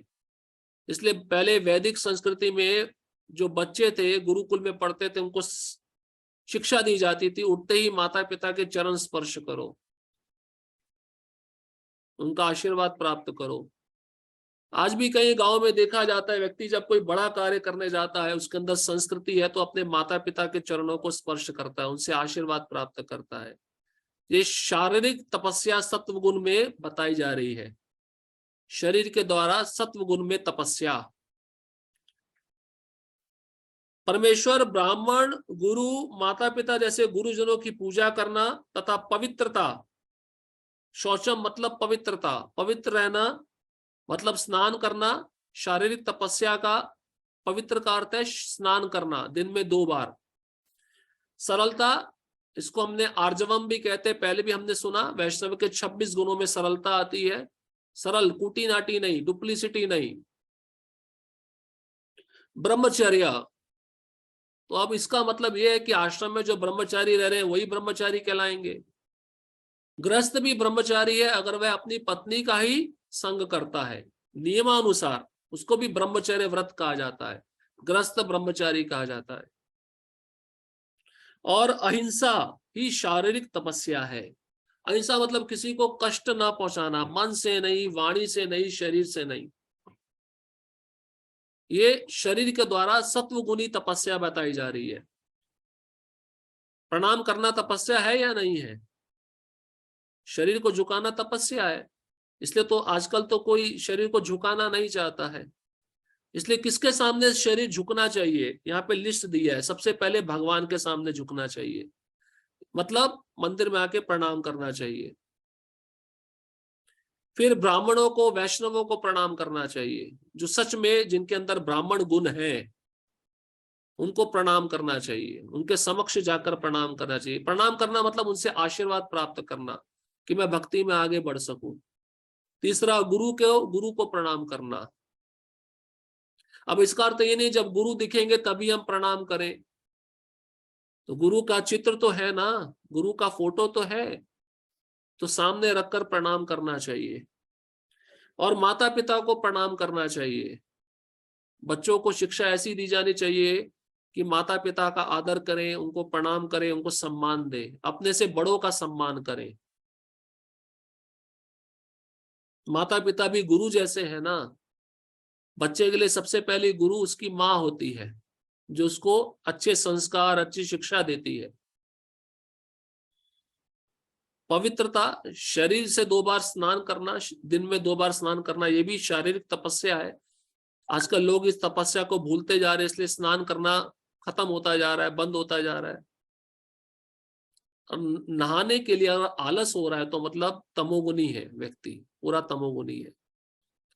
इसलिए जो ब्राह्मण दीक्षित है उनको नहाने से परहेज नहीं करना चाहिए। क्षत्रियों को लड़ने से, युद्ध करने से, और ब्राह्मण को सुबह सुबह स्नान करने से। एक जगह तो लिखा है, परम पूज्य राधा गोविंद महाराज कहते हैं, अगर ब्राह्मण सुबह सुबह स्नान नहीं करता, तपस्या नहीं करता, तो नरक में जाएगा।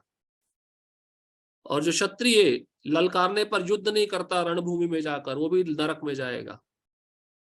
तो दोनों का ये आभूषण है, अलंकार है। ब्राह्मण का आभूषण है तपस्या, और क्षत्रिय का आभूषण है शौर्य, वीरता।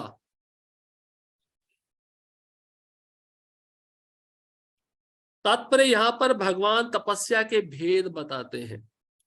सर्वप्रथम वे शारीरिक तपस्या का वर्णन करते हैं। मनुष्य को चाहिए कि वह ईश्वर या देवों, योग्य ब्राह्मणों, योग्य ब्राह्मण मतलब जिनके अंदर ब्राह्मण के गुण है। ऐसा नहीं कि कोई भी जनेऊधारी ब्राह्मण मिल गया, उसके अंदर गुण नहीं है, लंबी लंबी दाढ़ी है, उसको प्रणाम कर रहे हो, वो ठीक नहीं। योग्य ब्राह्मण मतलब जिसके अंदर गुण है, उसको प्रणाम करना चाहिए। गुरु तथा माता पिता जैसे गुरुजनों या वैदिक ज्ञान में पारंगत व्यक्ति को प्रणाम करे या प्रणाम करना सीखे।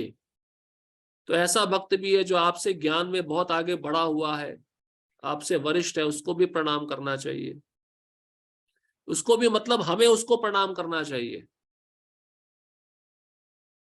कई वक्त कहते हैं ना वो प्रणाम नहीं करेगा तो हम भी प्रणाम नहीं करेंगे, इससे इसमें आपका ही घाटा है।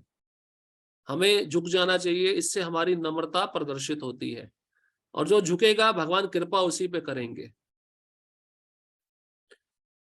इन सबका समुचित आदर करना चाहिए। अब आजकल आदर होता है कॉलेज में भी, वो चलो ठीक है टीचर है एक प्रकार से गुरु ही है ना, चाहे भौतिक शिक्षा दे रहा है उसको भी क्या करते हैं बच्चे लोग, चौक मारते हैं। हाँ, कुछ ना कुछ उसका हंसी उड़ाते हैं, खिल्ली उड़ाते हैं, ये ठीक नहीं है, ये अपराध है। या तो वहां जहां पे वो बैठता है टीचर, उसके कुर्सी पे च्युइंगम चिपका दिया, वो बेचारा बैठा उसको पता नहीं है, उसके कपड़े पे चिपक गया। उसे चाहिए कि आंतरिक तथा बाह्य रूप से अपने को शुद्ध करने का अभ्यास करे, मतलब स्नान करके अंदर से चित्त स्वच्छ होना चाहिए, पवित्र होना चाहिए, महामंत्र का जप करके, बाहर से स्नान करके पवित्र होना चाहिए। और आचरण में सरल बनना सीखे। सरल मतलब जैसा अंदर है वैसा ही बाहर। वह कोई ऐसा कार्य ना करे जो शास्त्र सम्मत ना हो। वह वैवाहिक जीवन के अतिरिक्त मैथुन में रत ना हो। देखिए यहाँ पे स्पष्ट बताया है, विवाह से बाहर उसका कोई अन्य संबंध किसी स्त्री या पुरुष के साथ नहीं होना चाहिए। शारीरिक तपस्या है ये भी, इसलिए 4 नियम है। ये विवाह एक संस्कार है, ये पवित्र संस्कार है। भगवान जानते हैं स्त्री पुरुष के बिना रह नहीं सकती, पुरुष स्त्री के बिना नहीं रह सकता, इसलिए विवाह संस्कार बनाया है। दोनों विवाह करके एक साथ रहें और सेवा करें।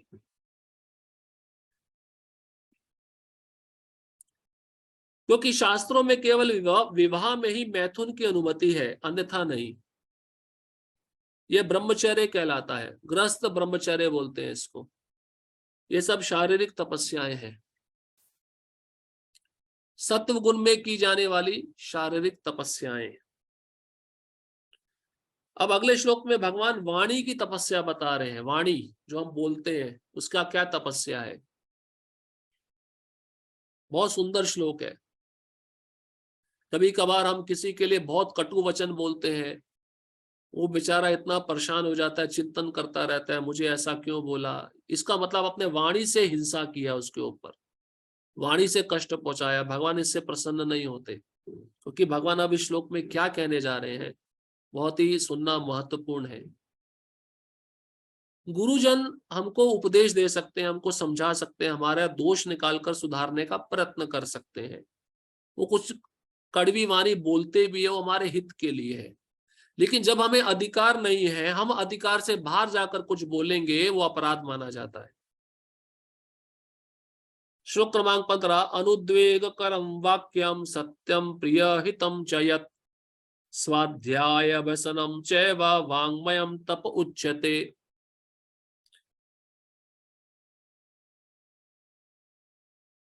अनुद्वेग करम मतलब क्षुब्ध ना करने वाले वाक्य।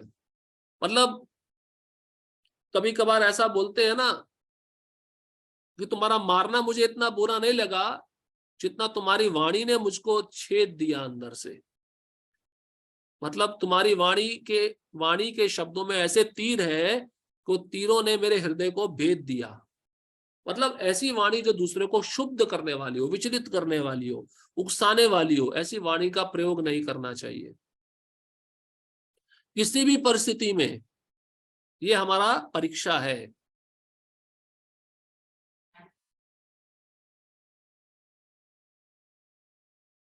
फिर कैसी वाणी का उपयोग करें, भगवान ये भी बता रहे हैं। यहाँ पे कहते हैं सत्यम, सत्यम मतलब सत्य बोलो, लेकिन मीठे मीठे तरीके से बोलो। ऐसा प्रहार नहीं करना है कि वो बेहोश ही हो जाए। सत्य सत्य बताओ, लेकिन धीरे धीरे बताओ। समय आने पर उसको सब पता चलेगा, लेकिन सत्य छिपाना नहीं चाहिए, उसको अंधेरे में नहीं रखना चाहिए। भक्त बेचारे सत्य नहीं बताते प्रचार करते समय। सत्य के बजाय वो व्यक्ति बड़ा मीठा हो जाता है, उससे पैसा निकालते रहते डोनेशन के रूप में, सत्य नहीं बताते। भाई तू एक दिन मरने वाला है, तेरा सब जाने वाला है, तेरे पास जो कुछ भी है भगवान की सेवा में करो, लगाओ। भक्त भी सोचते हैं चलो हमें भी लाभ मिल रहा है, सेवा चल रही है, हमारा कमीशन भी आ रहा है, तो सत्य बताने की आवश्यकता नहीं, लेकिन सत्य बताना चाहिए, लेकिन बताने का तरीका है। तरीका क्या है? उसकी चेतना के अनुसार बताओ। अभी वो सहन नहीं कर सकता है और आपने पूरा बुलडोजर चला दिया उसके ऊपर, वो बेचारा खत्म ही हो जाएगा। उसकी स्थिति को देखो तब कार्य करो। तो भगवान कहते हैं भाने वाले, सच्चे, हितकर तथा अन्यों को क्षुब्ध ना करने वाले वाक्य बोलना और वैदिक साहित्य का नियमित पारायण करना, यही वाणी की तपस्या है। और देखिए बहुत सुंदर बता रहे, एक शब्द बहुत महत्वपूर्ण है इसमें, स्वाध्याय व्यसनम। रोज प्रभुपाद के ग्रंथ पढ़ने चाहिए। कृष्ण बोल रहे हैं, ये हम नहीं बोल रहे।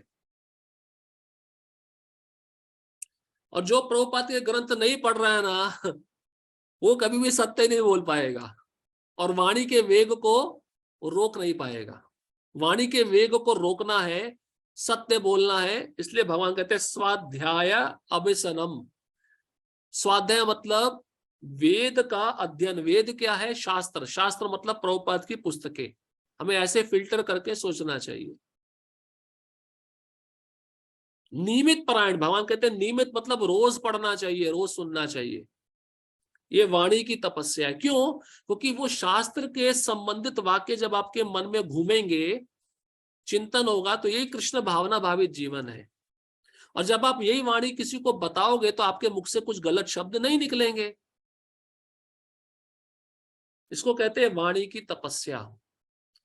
इसी वाणी के कारण हम फंसे हुए हैं ना संसार में। यही वाणी कार्य कर रही है, यही वाणी हमको बांध रही है, यही वाणी मुक्त कर रही है। अब बांधती कैसे? जब हम प्रजल्प करते हैं, भौतिक शब्दों का उच्चारण करते हैं, यही वाणी बंधन का कारण बन जाती है। और जब इसी वाणी से हम कृष्ण का नाम लेते हैं, कृष्ण की कथा करते हैं, शास्त्र का अध्ययन करते हैं, तो यही वाणी हमको मुक्त कर देती है। बस।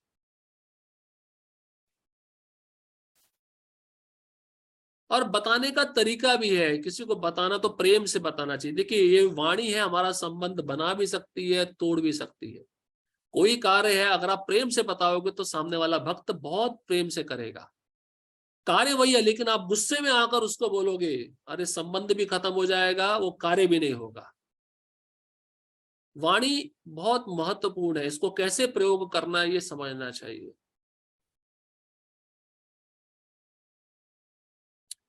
तो वाणी का प्रयोग क्या है? वाणी का प्रयोग है सत्य बोलना,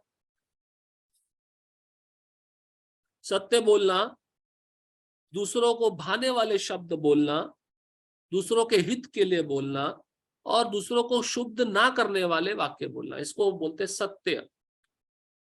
और शास्त्र का अध्ययन करना और नियमित रूप से श्रवण करना। तात्पर्य, मनुष्य को ऐसा नहीं बोलना चाहिए कि दूसरों के मन शुद्ध हो जाए। आजकल वाणी के द्वारा ही देखो कितना बहुत बड़ी समस्या खड़ी हो जाती है। वाणी के द्वारा ही क्रोध आता है, और क्रोध व्यक्ति से क्या क्या करा देता है, आप इसके बारे में सोच रहे हैं? वाणी के द्वारा ही व्यक्ति हत्या कर देता है। एक सत्य घटना घटी, आपके साथ शेयर करेंगे। प्रभुपाद जी के समय एक माता जी थी अफ्रीका में, और वो बहुत अच्छा प्रचार करती थी। माता जी का नाम था अल्लादनी माता जी। अन्य भक्त भी माता जी के साथ में रहते थे। वो माता जी डीटी वर्शिप करती थी, बहुत सुंदर विग्रह की सेवा करती थी, सजाती थी, भोग लगाती थी। लेकिन एक दिन क्या हुआ, वो जो शहर था उस पे एक तानाशाह का नियंत्रण हो गया। तानाशाह समझते हैं? ऐसा प्रशासक कि जो हिटलर की तरह जो वो बोले जनता को वही करना चाहिए, बस यही आदेश है।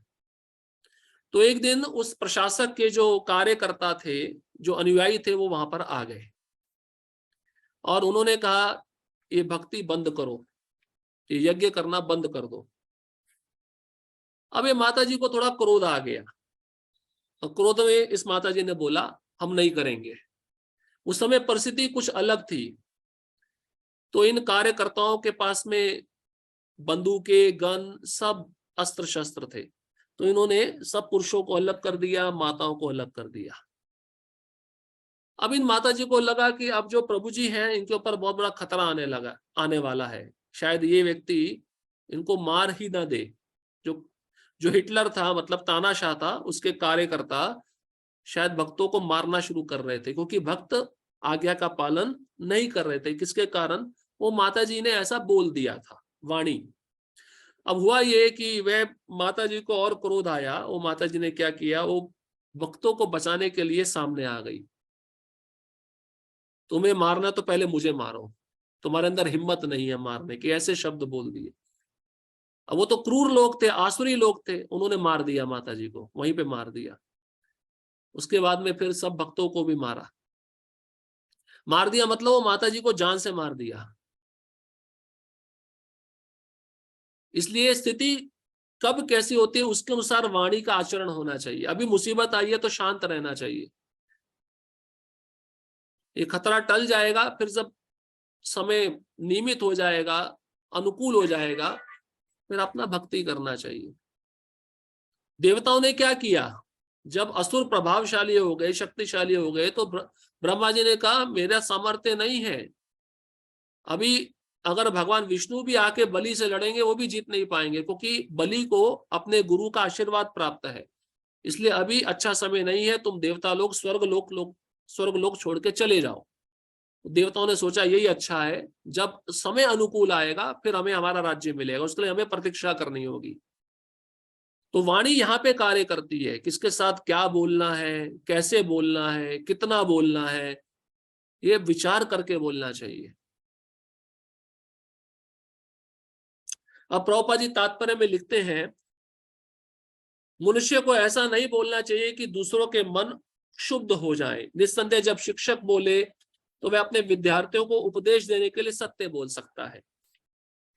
तो शिक्षक को अधिकार है विद्यार्थियों को सत्य बताने का, गुरु को अधिकार है अपने शिष्यों को सत्य बताने का। लेकिन उसी शिक्षक को चाहिए कि यदि वह उनसे बोले जो उसके विद्यार्थी नहीं है, तो उनके मन को शुद्ध करने वाला सत्य ना बोले। तो मतलब जो उसके विद्यार्थी नहीं है तो उसका अधिकार नहीं है कि वह उनको अगर ऐसा सत्य बताए जिसको सुनकर मन शुद्ध हो रहा है, तो उस शिक्षक का कर्तव्य है कि वह सत्य ना बताए जो उसके विद्यार्थी नहीं है। इसलिए आपने देखा होगा गुरु भी अपने शिष्यों को ही आदेश देते हैं, अन्य शिष्यों को जो उनके शिष्य नहीं है उनको आदेश नहीं देते। तो अधिकार है ना, अधिकार के अनुसार ही वह बोल रहे हैं। अधिकार नहीं है तो फिर वह बोल नहीं सकते। ये अधिकार भी महत्वपूर्ण है। इसलिए पहले भी बताया, हमें अपने अधिकार में रह के बोलना चाहिए। हमारे पास जितना पावर है उतना हमें बोलना चाहिए। अपने अधिकार से हम बाहर जाएंगे, वो फिर दूसरे को क्षुब्ध करने वाली वाणी होती है, दूसरे को कष्ट पहुंचाने वाली वाणी होती है। यही वाणी की तपस्या है। इसके अतिरिक्त प्रलाप मतलब व्यर्थ की वार्ता नहीं करना चाहिए, जिसको प्रजल्प भी कहते हैं। तो ये जीवा किसके समान है? मेंढक के समान है। मेंढक उपमा सुना था ना उपदेशामृत में। मेंढक बारिश के समय क्या करता है? पुकारता है, सांप को पुकारता है, और पुकार कर क्या करता है? मेरे को खा जाओ।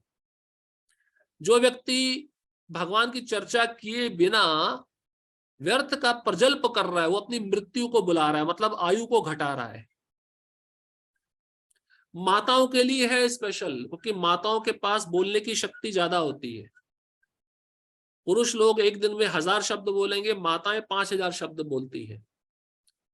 तो प्रभुपाद जी कहते हैं कि अगर ये माताएं प्रचार करना सीखें तो ये 1000 गुना अधिक भक्त बना सकती हैं पुरुषों की अपेक्षा। तो सही वस्तु को कहाँ पे सही प्रयोग लाना चाहिए, हमें सीखना चाहिए। व्यर्थ का प्रजल्प ये आयु को घटाने जैसा है। जितना ज्यादा हम व्यर्थ बोलेंगे उतनी आयु हमारी कम होती जाती है। कैसे कम होती है अब आपको दिखेगी नहीं, लेकिन आयु क्षीण हो रही है, समय बीत रहा है, वो समय रुक नहीं रहा ना। तो जितना समय बचा है उसका उपयोग आपको कृष्ण के लिए करना चाहिए, और नहीं कर रहे हो तो आयु जा रही है, मतलब क्षीण हो रही है। आध्यात्मिक क्षेत्रों में बोलने की विधि ये है कि जो भी कहा जाए वह शास्त्र सम्मत हो। देखो अभी प्रभुपाद जी भी लिख रहे हैं, अगर हम प्रवचन दे रहे हैं किसी को, शास्त्र में जो दिया है वही बोलना चाहिए। ये नहीं कि शास्त्र के बाहर अपने मन से कुछ भी बोले जा रहे हो। कई वक्ता चुटकुले सुनाते हैं, शेरो शायरी सुनाते हैं, कहानियां सुनाते हैं। एक सिद्धांत को समझाने के लिए ठीक है, लेकिन अति नहीं होना चाहिए, उससे गंभीरता चली जाती है, फिर सुनने वाला भी गंभीर नहीं रहता, फिर मनोरंजन बन जाता है वो। मनोरंजन मतलब मन का रंजन। तो सुखदेव गोस्वामी ने राजा परीक्षित को कुछ सुनाया था सत्य के अतिरिक्त? उन्होंने जो बताया था सत्य बताया था। इसलिए शास्त्र में जो दिया गया वही हमें बोलना चाहिए, उसके बाहर जाकर हमें कुछ भी बोलना चाहिए। प्रभुपाद तो यहां तक कहते हैं बोलते समय प्रमाण भी देना चाहिए, ये श्लोक है इस शास्त्र से है, ये भी बताना चाहिए। उसे तुरंत ही अपने कथन की पुष्टि के लिए शास्त्रों का प्रमाण देना चाहिए। देखो आगे आ गया। ये सत्य कहां से बताया जा रहा है? प्रमाण देना पड़ेगा ना। अदालत में जो वकील होता है, वकील जब किसी का वकालत करता है तो सजा सुनाने से पहले आईपीसी इंडियन पैनल कोड के अनुसार ये धारा होनी चाहिए। वो पढ़ाया लिखा है तभी वो बता रहा है। धाराएं लगाई जाती हैं जुर्म के आधार पर, आईपीसी दफा 302 के तहत, 304 के तहत, वो सब लॉ बुक में दी हुई है, कानून के शास्त्र की पुस्तकों में दी हुई है। इसलिए भक्त भी जब प्रचार करे तो ये श्लोक कहां से आया है? भगवत गीता के अमुक अध्याय से इतना नंबर श्लोक आया है, भागवतम के अमुक अध्याय से इतना नंबर श्लोक आया, ये प्रमाण देना चाहिए। इसका मतलब उस भक्त को पता है, ये पढ़ा, इसने शास्त्र का अध्ययन किया है। ऐसे हवा में कुछ नहीं बोलना चाहिए। आजकल भक्त लोग हवा में बहुत कुछ बोलते हैं। या तो प्रभुपाद के लेक्चर सुनो, प्रभुपाद की पुस्तकें पढ़ो, जो प्रभुपाद ने बोला है वही बोलो, बस इसी में हमारी सार्थकता है। इसके साथ साथ वह बात सुनने में अति प्रिय लगनी चाहिए। अभी जो सुना रहे हो किसी को बात, वो प्रिय लगनी चाहिए, मधुर लगनी चाहिए। ऐसा नहीं कि सामने वाला अरे प्रभु जी क्या सुना दिया आपने, मेरा तो दिल ही बैठ गया है। और एक बात कि मान लीजिए किसी भक्त के घर में कुछ घटना हुई है, तो एकदम से नहीं बताना चाहिए आपके घर में इस सदस्य की मृत्यु हो गई। परिस्थिति को देखना चाहिए। कई भक्त होते हैं सीधा बताते हैं, सामने वाले का क्या दशा होगा, घर का व्यक्ति है उसका कैसा कंडीशन होगा, ये भी सोचना चाहिए। इसका एक उदाहरण है, सुनना चाहते हो? विदुर जी ने पूछा उद्धव जी को, मुझे बताइए कि यदुवंशी कैसे हैं? उद्धव जी सब जानते हैं, कृष्ण जा चुके हैं छोड़ के, यदुवंशी सब खत्म हो चुके हैं। उद्धव जी सब जानते हैं, लेकिन उद्धव जी ने सोचा विदुर जी बहुत प्रेम करते हैं कृष्ण से, अगर मैं अभी इनको बताऊंगा कि कृष्ण तो ये धराधाम छोड़ के जा चुके हैं, यदुवंशी सब खत्म हो चुके हैं, तो उनके दिल पे इतना आघात पहुंचेगा ये शायद सहन ना कर सके। इसलिए उद्धव जी ने विदुर जी को बोला, पास में ही मैत्रेय मुनि है, आप उनके पास जाके प्रश्न करिए, उनको पता है। आप समझ रहे हैं, ये भी वाणी की एक कला है दूसरों को बताने का।